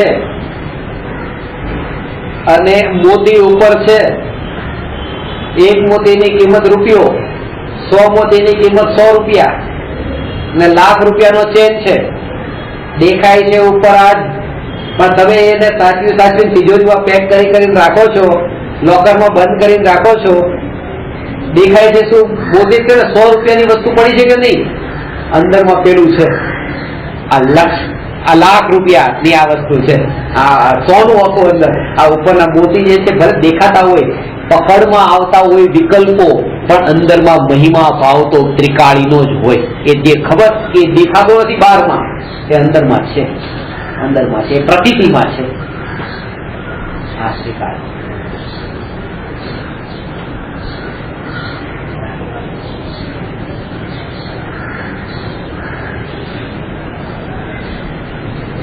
વિકલ્પોમાં રસ, નિર્વિકલ્પ. આ ભૂમિકામાં આવા વિકલ્પ હોય, જો આ વાત ખાસ, આ ભૂમિકામાં આવા વિકલ્પ હોય, પણ આ વિકલ્પને લાવવા માટે તમે શું કર્યું? કઈ નહીં. તમે કઈ કર્યું નહીં. એટલે તો આપણે એમ કહીએ છીએ વિકલ્પ આવી ગયા, આવા ભાવ આવી ગયા, આવા ભાવ આવી ગયા ને. આપણે શું કરીએ? કઈ નથી કરતા. ઘરમાં બેઠા છીએ, કોઈનો ફોન આવ્યો, ઘંટડી વાગી, તો આપણે ઘંટડી માટે શું કર્યું? કઈ નહીં. જેવો ઉદય આવ્યો તો ઘંટડી વાગી, તો ઉદય એવો આવ્યો તો ક્રોધ આવ્યો, ઉદય આવ્યો તો રાગ થયો, ઉદય આવ્યો તો દ્વેષ થયો, ઉદય એવો આવ્યો તો આ થઈ. આ ઉદય અનુસારે આવવા વાળો ભાવ છે. વ્યવસ્થા નથી આવતી વ્યવસ્થા. પૂર્વે કર્યા છે એટલે ઉદયમાં આવે છે. એટલું કર્યું છે. પૂર્વે કરેલા છે તો ઉદયમાં આવે છે, બરાબર છે. કર્યા વગર તો ઉદયમાં આવતા નથી. કર્યા વગર તો ઉદયમાં આવતા નથી. આ ઉદયમાં આવ્યા છે. પણ વાત એ છે કે અત્યારે જે ત્રિકાળી ધ્રુવ ભગવાન આત્મા છે, જેને પૂર્વે કઈ કર્યું જ નતું અને અત્યારે કઈ કરતો નથી, જે જાણનાર એ હું છું, બસ એટલું માનવાનું છે. એ હું છું. કારણ કે આપણે પૂર્વે પાપ કરેલો પોતાને માન્યો છે ને, આ પાપ કર્યા છે એટલે જ અત્યારે વેપાર ધંધા વાળો લાગે છે કે આ વેપાર ધંધો હું કરું છું. કારણ કે કરવા વાળી વૃત્તિ પડેલી છે. અને પૂર્વે પણ જેને વેપાર ધંધો કર્યો નતો અને પાપ બાંધ્યા નતા, એ ભગવાન આત્મા અત્યારે પણ વેપાર ધંધો કરતો નથી અને ભવિષ્યમાં કરવાનું નથી. એવું છે, ખાલી માનવાનું નહીં.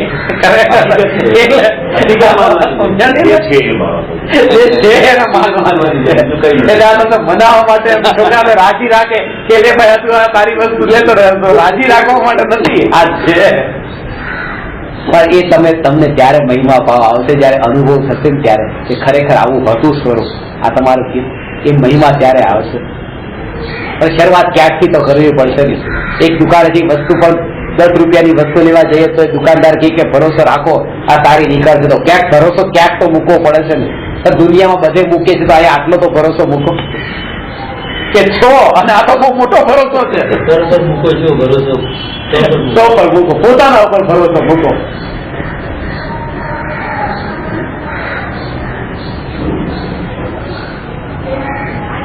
એ કે છે તમે આ વસ્તુ લઈ જાઓ, ટકવાની છે, કઈ નહીં ટકશે.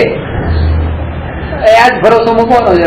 સદગુરુ કે છે અનંત કાળ સુધી ટકવાના છો, લઈ જાઓ, અમે તમને હાથમાં આપીએ છીએ. અનંત કાળ સુધી ટકશો. પરમાનન્ટ વોરંટી, ગેરંટી બધું. હજી આ ગેરંટી એવી નથી કે ખાલી ભારતમાં હોય તો નેશનલ ગેરંટી કે ઇન્ટરનેશનલ ગેરંટી. આ તો યુનિવર્સલ ગેરંટી. 3 લોકમાં, 14 રાજલોકમાં ક્યાંય પણ કઈ થવાનું નથી. અને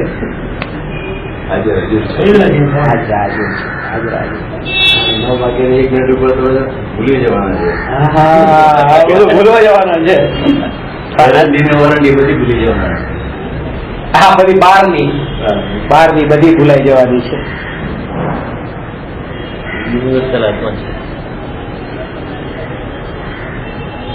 ગઈકાલે એટલે એક ભાઈને કીધું કે તમારા આટલા કરોડો રૂપિયા ભેગા કર્યા છે, હજી દીકરા માટે કમાણી કરો છો, તું મરીને બિલાડી તરીકે જન્મશો, 5 રૂપિયા દૂધ નહીં પાવે. શું કહેવાય, આ તો મેં વિચાર કર્યો જ નતો કે ખરેખર આ તો કે અત્યારે ખબર પડી કે કોઈ પાપા નથી, 5 રૂપિયા નહીં થાય. તો કે તો હવે એના માટે શું કર્યું કે દૂધ ભરી જાય આવતા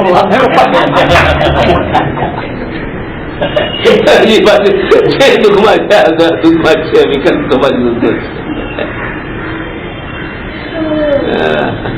હજી ફરવા રસ હજી કઈ કરવું શું કરવું હવે કહો તો પછી કઈ કરવાનો તો ભાવ છે જ. હવે આખો દિવસ કઈ નહીં કરીએ તો શું પછી એમને ખબર હોય કૂતરો થાય તો કોણ ભાવે, આવું જ છે, આવું જ થાય છે. પણ એનાથી આત્મહિત નથી થતું. તમે કોઈનું માનો કે કર્યું હોય, કોઈનું કલ્યાણ કર્યું હોય, તમને તો પેલો બચાવવાનો ભાવ આવી જાય. એ કીધું ને કે ઘરમાં આપણે માનો કે બિલાડી પાડીએ, કૂતરા પાડીએ, આ પાડીએ, હવે એવા પાડવાના ભાવ આવે કે કૂતરાને નવરાવાના, ધોવરાવાના, સોફા પર બેસાડવાના, બેડ પર સાથે સુવરાવવાના, આ બધા ભાવ આવે. ત્યાં કોઈ વખત એને આવું કર્યું છે ને કૂતરાએ પણ એની સેવા ચાકરી આવી કરી અને મળી ને, અને આવું થાય છે. પણ આનાથી આત્મા શું, અને એવું નથી કે એ જીવને કરુણાનો ભાવ છે કે એની આત્માની દશા ઘણી ઊંચી આવી ગઈ છે કે કૂતરાને તો પંપાળીને સાથે રાખીને સુવરાવે, પણ સાસુને એને તો તોછડાઈથી વાત કરે. તો આ કૂતરા પાડવા શું કામના? કે કોઈ દાદીમાં ઘરમાં દાદીમાને તો ગમે એવા ખરાબ શબ્દ બોલે ને કૂતરાને બિલાડા પાડી, બિલાડીને તો દૂધ પીવડાવે, આ શું કામનું? તો પહેલા તો એ છે જીવનમાં કે તમે તમારા વ્યવહારિક ભૂમિકામાં જ્યાં તમે છો, આ વ્યવહાર ક્યાં, આપણે ક્યાંથી શરૂઆત કરવાની છે. પેલા આટલું તો હજી બરાબર કરો. થાળી ભેર પી કે નથી પીધી એ તમે આટલું બધું જોર આપો, એટલું તો જોર આપો કોની સાથે આપણે કેવી રીતે વાત કરીએ છીએ, કેવો વિવેક આપણામાં છે કે નહીં, વિવેક છે કે નહીં, એ તો પેલા જોઈએ. શરૂઆત ક્યાંથી કરવાની છે? આપણે જગતમાં જે કરતા હોય કરતા, પણ આવો ખોટો કચરો આપણામાં હોય તો કાઢવો, ને બીજાનામાં હોય તો ખોટું કશાય નહીં થવું.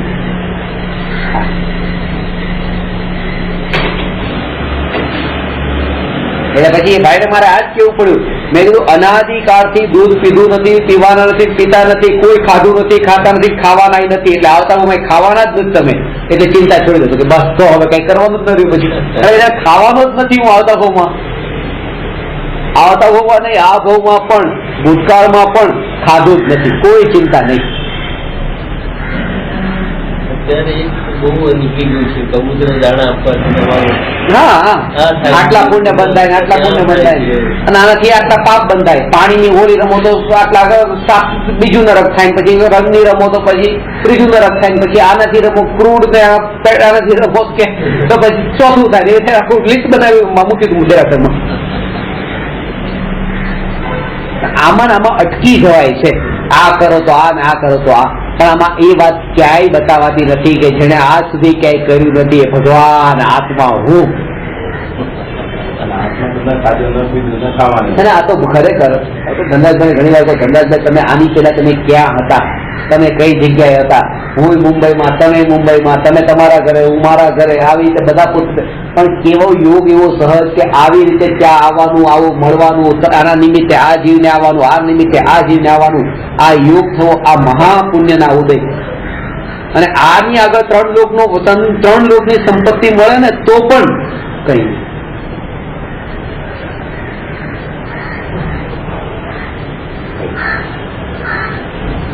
આ સહજ એવો યોગ થાય, આ સહજ યોગ થાય. પુણ્ય કામ કર્યું છે, મળવાનું કામ પુણ્ય કર્યું. આવું કામ એક વાર નહીં અનંત વાર થઈ ચુક્યું. ભગવાન પણ મળી ગયા, પણ પુરુષાર્થ નહીં કર્યો. એ કર્મ નથી કરાવતું, એ પુણ્ય નથી કરાવતું, એ તો આપણે કરવાનું. આ પ્રશ્ન હતો આગળ.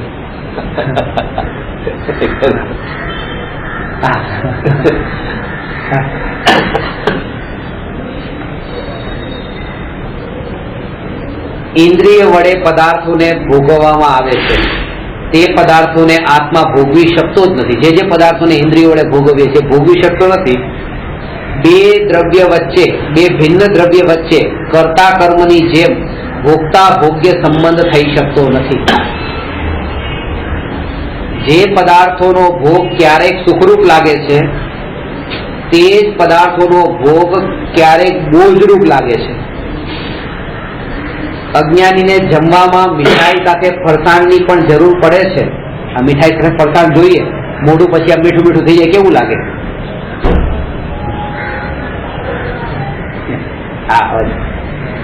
આ ખાઈએ તો આમ ખાવાનું, આ ખાવાનું. મને તો કઈ ખબર ના પડે કયું પેલા ખાવાનું કયું પછી ખાવાનું.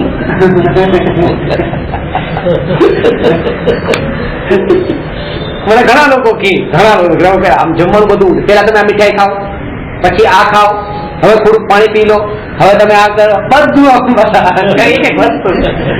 મને તો ખબર પડે કે કયું ખાવાનું કયું નહીં ખાવાનું. આપડે તો જે આવ્યું કે દૂધ કાલે પી લીધું, દૂધ પી લીધું, પછી એક ઘૂંટડો પીજો, દૂધ પીધું છે હમણાં, પછી પાણી થોડા વખત પછી પીજો, આપણે ખબર પડે ને. આપડે તો બધું એક ગ્લાસ પાણી, એક ગ્લાસ દૂધ પી ગયા, એક ગ્લાસ પાણી પી ગયા. પણ આ જે છે ને, આ વાત જેટલી પણ ઇન્દ્રિયો વિષયોને ઇન્દ્રિયોના વિષયો આ સુધી જે પોષ્યા હોય ને, વૃત્તિમાં એટલું ગાઢ થયું હોય ને, એ આ વાત બતાવે, એ એને જ બતાવે છે. દૂધ પીધું પાછું દહીં પીધું તો નુકસાન કરતા છે, નુકસાન કરતા છે, બરાબર છે. નહીં પીધું પણ આમાં એટલી જડતાપૂર્વક ઉપયોગ ને એટલો જોડી નહીં દો. ના ના ના ના એમ નહીં, સહજ જે થાય સહજ. ઠીક છે ને, દૂધ નું નહીં બની ગયું છે, પાછું આગે બહાર તો નીકળવા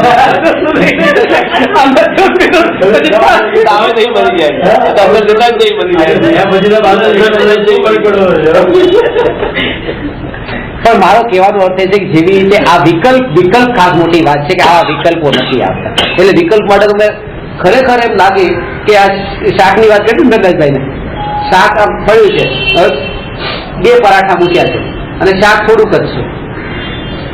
હવે શું કરવું કે મોટા મોટા બટકા લઈ થોડું શાક પછી છેલ્લે પૂરું. હવે માનો કે અડધું પરાઠું બાકી છે અને શાક થોડુંક જ છે, તો કોઈ શાક વધારે નાખી દીધું. હવે શું? હવે વધારે શાક લેવું પડશે. આ એક એક કોળીએ આટલા વિકલ્પ થાય છે કે આટલું શાક આટલા પરાઠા સાથે પૂરું કરવાનું છે. વિકલ્પ અંદરમાં પડેલો છે, આ ખબર નથી પડતી, આ વિકલ્પ પડેલો છે. અને એટલા માટે મુનિરાજ એક કોળિયો આવ્યો એ લીધો, બીજો વિકલ્પ નહીં કે હવે કેટલા સાથે કેટલું શાક. આ એટલા માટે એ પણ પોતે વિકલ્પ નથી ગયો એક કોળિયાનો, એ પણ જે આવ્યું એ આવી ગયું. એટલે જ આ એક આગળ પાત્ર મેં તમને કીધું, મને ખબર પડે કે આ રીતે કેમ થતું હશે. કારણ તે વખતે બેઠો ત્યારે આ વિકલ્પ હતા કે આ એક બે પરાઠા મૂક્યા, હવે આટલું શાક આમાં એટલું પૂરું કરવાનું, પછી પાછું શાક વધારે નાખી દીધું. હવે તો પછી પરાઠાની જરૂર પડવાની, અને નહીં પરાઠો મૂકે તો આટલા પરાઠામાં બધું પૂરું કરવાનું, નહીં મૂકે તો માનવાનું તો નથી, નહીં મૂકે તો આટલામાં જ પૂરું કરવાનું. કેવી રીતે કરવાનું?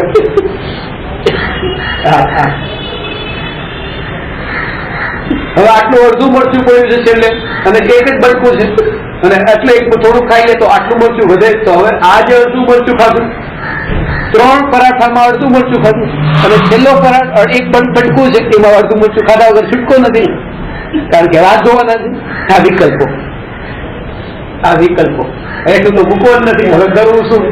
આ બધી ઝાડોમાં એવા પડેલા. આ એટલા માટે કહું છું કે રસને આ બધા ભોગોમાં એટલી આપણી તન્મયતાને બતાવે છે, બીજું કઈ નથી. ઉપયોગ એટલો પકડમાં નથી આવતો, એટલે આ ખાસ બતાવું છું કે આપણે તો ખબર જ નથી પડતી આવી રીતે કે આવા ઉપયોગ આપણા આવા વિષયોમાં પણ ભમતા હોય છે. અને જ્ઞાનીને કોઈ એમ કે ને તમે આમ નહીં આમ કરો, આમ નહીં આમ કરો, એમ નહીં કે ના હું આમ નહીં કરું, આમ કરી લો ઠીક છે, આમ કરી લો. બહુ સૂક્ષ્મ છે, બહુ સૂક્ષ્મ. એ મીઠાઈની સાથે ફરસાણ જોઈએ છે, કારણ કે મોઢું મીઠું થઈ ગયું તો હવે તીખું શું?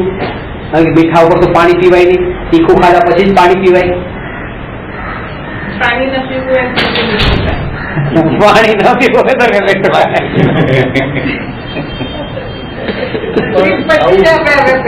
એવું છે. મને તો ખરેખર ખબર નથી, તમારાથી બધી ખબર પડી. વ્યવસ્થિત બધી સામગ્રી પડી હોય, વ્યવસ્થિત ન જમતો હોય તો પછી કોઈ કે આ તો જનાવરની જેમ પડી ગયો છે જમવા માટે, તો મુજે મનમાં આવ્યું ખાધું ઉલટું સીધું. એ રીતે બી એ વિવેકથી જમવું જોઈએ, વિવેકથી જમવું જોઈએ. પણ એ મીઠાઈ પછી ફરસાણ એ વિવેક નથી, એ રસનેન્દ્રિયનું પોષણ છે. કે બરાબર છે, નીચે બેસીને એક જગ્યાએ વ્યવસ્થિત જગ્યા બેસીને પાત્રમાં લઈને ભૂમિકા અનુસાર ગ્રહસ્થની ભૂમિકામાં જે રીતે એ રીતે નહીં, આ રીતે. અને જો અત્યારે આ ભૂમિકા હવે જો એને આવા ભાવ નથી આવતા તો એમ સમજવાનું કે મુનિ દશાને યોગ્ય થઈ રહ્યો છું, કે ઉભા ઉભા આહાર લે છે, હાથમાં આહાર લે છે, કે મુનિઓનો આવો આહાર હોય છે, બરાબર છે, તો એ પણ ખોટું નથી. હવે એની ભૂમિકા એવી આવી રહી છે. અત્યારે આ ભૂમિ એટલે એમ નથી કેતો કે આ બુફે વાળા બધા મુનિ થવાના છે. બુફે વાળા અને બીચ ઉપર કપડા વગરના ફરવા વાળા મુનિ થવાના છે, નગ્નતા ને ઉભા આહાર ને, એવું નથી. જે ભૂમિકામાં છે એ ભૂમિકામાં આવે, પણ એ ભૂમિકાને પણ પછી એવો ફાયદો ન ઉઠાવે કે આ ભૂમિકામાં તો આવું હોય ને તો ચલો પછી પૂરેપૂરું નીચોવી લો એને.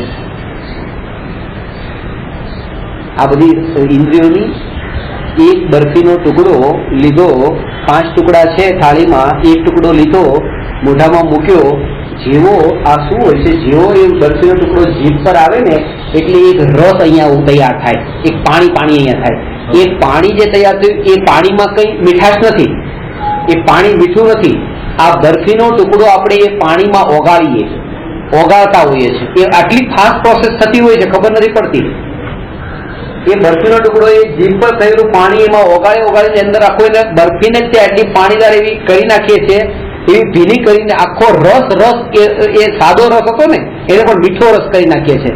એ રસને પછી ઉતારીએ છીએ ગળે, પછી નવો રસ તૈયાર કરીએ છીએ, એ રસમાંથી પછી એને ઉતારીએ છીએ, પછી ત્રીજો નવો રસ ઉભો કરીએ છીએ, અને પછી એવી સ્થિતિ આવે કે જે સાદો રસ છે એ હવે મીઠો થતો જ નથી, કારણ કે આ જેટલો મીઠાશ વાળો રસ હતો બધો અંદર ઉતરી ગયો. હવે નવો થતો નથી રસ, હવે ખાલી એવું પાણી જ તે રહી છે, અને સૂકો એવો કચરો બિલકુલ ડ્રાય મીઠાઈનો. ત્યારે એ મીઠાઈના ટુકડાને પણ અંદર ઉતારી લઈએ છીએ, અને પછી બીજો બરફીનો ટુકડો લઈને મોઢા મૂકીએ છીએ, પાછું એનું પાણી તૈયાર કરીએ. એવી રીતે આ રસને પોષીએ છીએ. આ ઇન્દ્રિય શું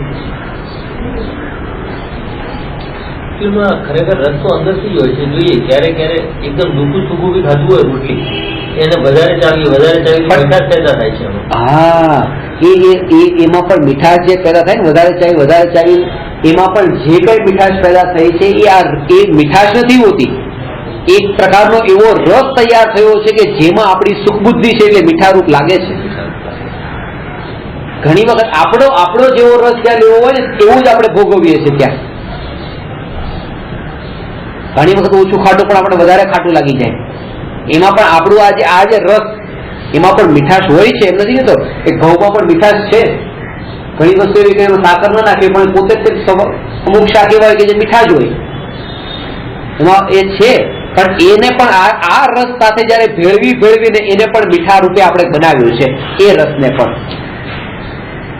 એ વસ્તુ જે સામે આપણે ચાવીને પણ કરીએ છીએ એના અંદર હતી મીઠાશ, પણ એ મીઠાશને આ રસ સાથે આપણે ભેગી કરીએ છીએ.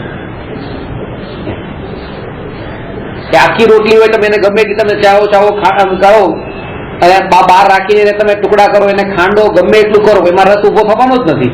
કારણ કે આ રસ સાથે જ્યાં સુધી એ વસ્તુ નહીં મળે ત્યાં સુધી એવો મીઠાશ વાળો રસ ઉભો નહીં થાય.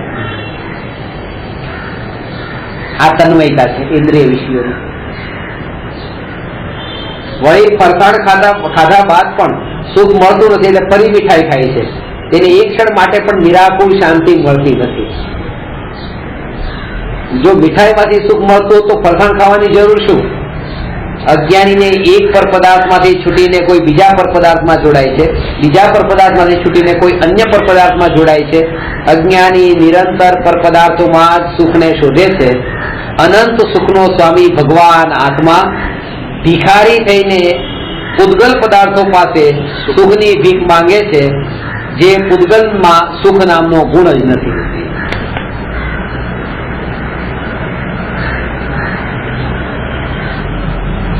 ઊંધું થઈ ગયું ને કે એક ભિખારી છે કોઈ ધનવાન પાસે માંગે તો આપણે એમ કે ચલો બરાબર છે, એ પોતાની પાસે નથી કોઈની પાસે માંગે. પણ હવે એ અનિલ અંબાણી રતન ટાટા પાસે માંગે તો હજી પણ આપણે માનીએ કે ચલો ઠીક છે બરાબર છે. પણ એ અંબાણી કોઈ ભિખારી પાસે માંગે કે લાઈને કઈ તો એ કેવું લાગે? કે જેની પાસે આટલું છે એ જેની પાસે નથી એની પાસે માંગે છે. આ સુખ જેનામાં રહેલું છે એવો આત્મા, જે પૂતગલ મેટર વસ્તુ પૂતગલી, એ ભૌતિક વસ્તુ જેમાં સુખ જ નથી, એની પાસે કે મને સુખ આપને. આ ભીખ માંગી ત્યારે એમ લાગવું જોઈએ કે આપણે ભિખારી બન્યા, એવું લાગવું જોઈએ, એવું લાગવું જોઈએ.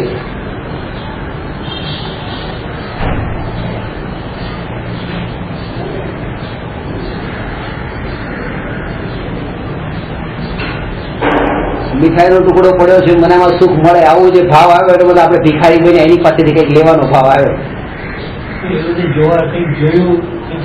બધામાં એક એક ઇન્દ્રિયોના આવે છે. એટલે તો પેલો તો હજી 8 કલાકની 8 કલાક માટે નીકળતો છે ઘરથી ભિખારી બનીને, આ તો 24 કલાકનું ભિખારી પડવું છે અને એનાથી ખાવાનું છે પાછું. ભગવાન ભિખારી હોય? હા લ્યો, ભગવાન ને ભિખારી બેની એક જ રાશિ આવી. ભગવાન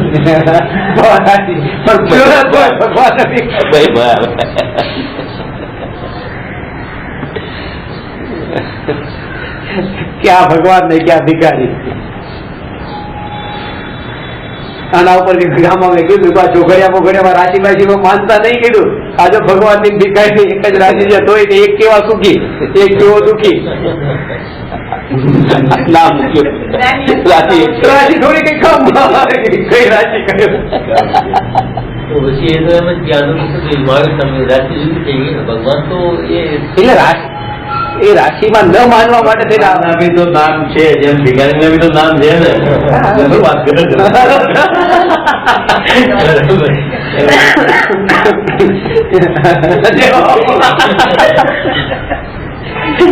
ભગવાન નું નામ છે, મહાવીર ને ભિખારી નામ છે ને. આ તો વાત છે ભગવાન ને જાતિ કુંવરભાઈ સમજી ગયા ખરેખર. આત્મા અનંત સુખ, આત્મા જ અનંત સુખ છે. આત્મામાં અનંત સુખ છે નહીં, આત્મા જ અનંત સુખ છે. તેથી અતિન્દ્રિય સુખનો અનુભવ આત્માથી જ થઈ શકે છે. અતિન્દ્રિય સુખનો અનુભવ પર નિરપેક્ષ હોવાથી તેને વચન વડે વ્યક્ત કરી શકાતો નથી. પૂતગલના નિમિત્તે થતા ક્ષણિક સુખની અનુભૂતિને વચન વડે વ્યક્ત કરી શકાતી નથી. તો આત્માની નિર્વિકલ્પ અનુભૂતિ થતા પ્રગટ થયેલા સુખને વચન વડે કેવી રીતે વ્યક્ત કરી શકે? આ બધા ને ગોળની મીઠાશને અનુભવને ન બતાવી શકાય. તો પૂતગલના નથી બતાવી શકતો અનુભવને, તો જીવના અનુભવને કેવી, આત્માના અનુભવને કેવી રીતે બતાવે? આત્માનુભૂતિના કાળે આત્મામાં આનંદનો સાગર ઉછળતો હોય છે. અતિન્દ્રિય સુખને અપૂર્વ સુખ પણ કહે છે. અનાદિકાળથી અજ્ઞાનીને અતિન્દ્રિય સુખનું જ વેદન થયું ન હોવાથી તેના માટે અતિન્દ્રિય સુખ અપૂર્વ જ છે. ક્યારેય નથી થયું ને એટલે. આ કોઈ પ્રદેશ એવો નથી, જેમ ગોળનો કોઈ પ્રદેશ એવો નથી કે જે મીઠો ન હોય, અહીંનો કોઈ પ્રદેશ ક્યારે એવો નથી કે જે અતિન્દ્રિય આનંદની અનુભૂતિ ન કરતો હોય ને એક રૂપ અભેદ થઈને આખો આત્મા, એ આત્મા જ સુખ થઈ ગયું. પછી આત્મામાં સુખ નહીં.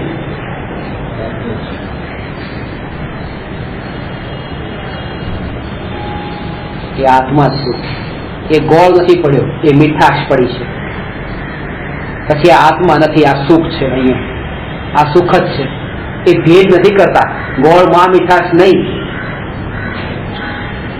કહેવાય છે આત્મા શું પરમાત્મા તીખું લાગે. મીઠા થઈ ગયું, રસગુલ્લો એ બી મીઠા થઈ ગયો, બરફી હોય તો મીઠા થઈ ગયું, ગોળ હોય તો મીઠા થઈ ગયું. ખાલી ભાગ બધા અલગ છે, પણ છે તો મીઠા. સમજો ધનરાજભાઈ છે, આ ભાઈ છે કે આ ભાઈ છે, પણ બધાનું છે તો એ તો સુખ જ છે. આવડા સુખ જ છે, બધા સુખ જ છે. ખાલી નામ અલગ છે, પણ છે તો સુખ જ. આવતું અઠવાડિયું મુંબઈમાં નથી, આવતું અઠવાડિયું હું નથી આવવાનું, પણ પ્રવચન થશે એમ લાગે છે કે હવે બધું આમ ખુલાસો એટલો મારે જે બોલવું છે બોલી શકે છે. ખરેખર કે કેટલું સ્પષ્ટ. મને આ વાત નથી ખબર. જો કે બરફી મીઠી, ટોકરા પાકે મીઠો અને લાડુ હોય મીઠો. ધનરાજભાઈ નામ અલગ છે, માંગીલાલભાઈ નામ અલગ છે, શાંતિભાઈ નામ અલગ છે, અંબાલાલભાઈ નામ અલગ છે, પણ છે બધા સુખ. આય સુખ, હાય સુખ, હાય સુખ. એ કેવું મને જેના માટે ભાવે, મેં કીધું ધનરાજભાઈ આપ ખરેખર આ જીવ માટે મેં કીધું આ જીવ પણ ખરેખર આ અહીંયા આવ્યો છે ને જીવ કંઈક છે પામશે એવો જીવ છે. આ પ્રૂવ થઈ ગયું છે. જો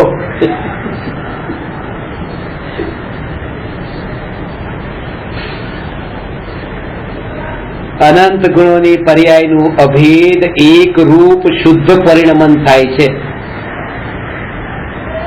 ત્યારે અતીન્દ્રિય સુખનું વેદન થાય છે.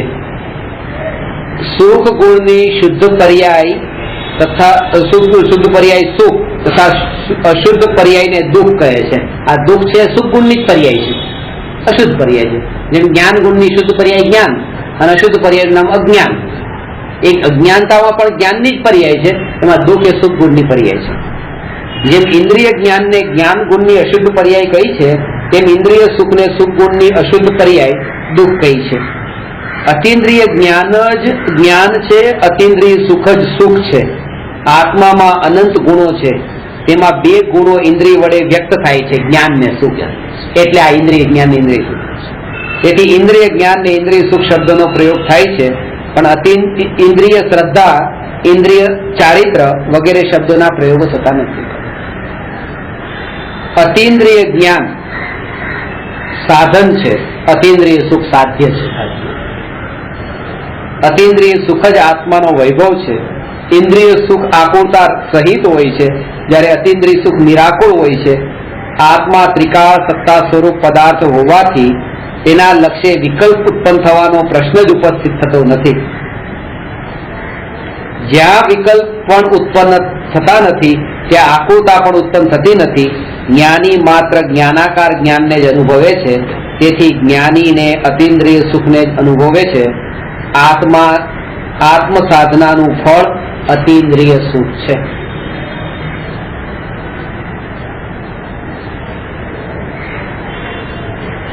હવે એવો અહેસાસ, હવે મારે સુખને પ્રાપ્ત કરવું છે એમ નહીં, હું સુખ છું સ્વરૂપ પણ નહીં, હું સુખ છું પોતે હું સુખ છું. કારણ કે હું સુખ સ્વરૂપ કહીને પાછો બીજું ગોળ મીઠા સ્વરૂપ નહીં, ગોળ મીઠો છે, ગોળ મીઠો છે. ગોળ એટલે આત્મા, મીઠો એટલે સુખ. આત્મા પણ શું? આત્મા કહેતા પાછો ગોળ કહેતા કોઈ ગોળ, કોઈ ગોળ.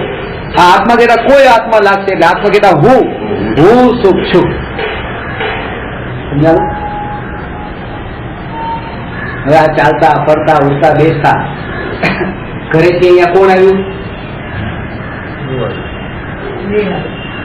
સુખ આવ્યું. આ સુખ છે કે નહીં? અહીંયા આ તમે આત્મા છે કે નહીં? આ સુખ આવ્યું. અહીંથી ઘરે કોણ જશે? સુખ. આ વાત જો એમ લાગે ને તો મારા ઉપર આવા દુઃખ આવ્યા છે, તમને તકલીફ આવી છે, રહે જ નહીં. કારણ કે સુખ જ છે. આ એક સંસ્કાર બનાવી છે, અંદર દ્રઢ થઈ જાય. એવી રીતે દુકાને કોણ જાય? સુખ જ જાય છે. તો દુકાનથી ખાલી હાથ પાછા વેપાર ન થયો તો સુખ જ પાછું આવ્યું છે. દુઃખ ક્યાં આવ્યું છે? સુખ ગયું તો સુખ આવ્યું. આ બધું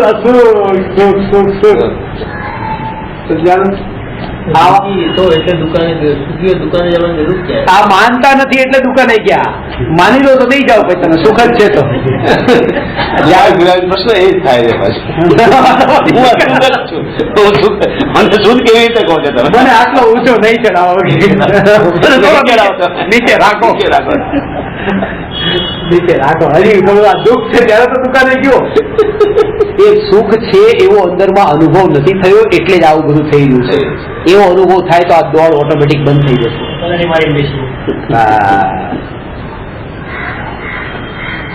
તો આ 300 પ્રશ્ન અહીંયા આપણે ભણ્યા. એ 300 પ્રશ્ન ભણવાનું ફળ શું છે? સુખ. દુઃખી થઈને આવ્યા હતા અને હવે સુખી થઈને પાછા જાઓ, આવી પવિત્ર મંગળ ભાવના સાથે આજની સમાપ્ત.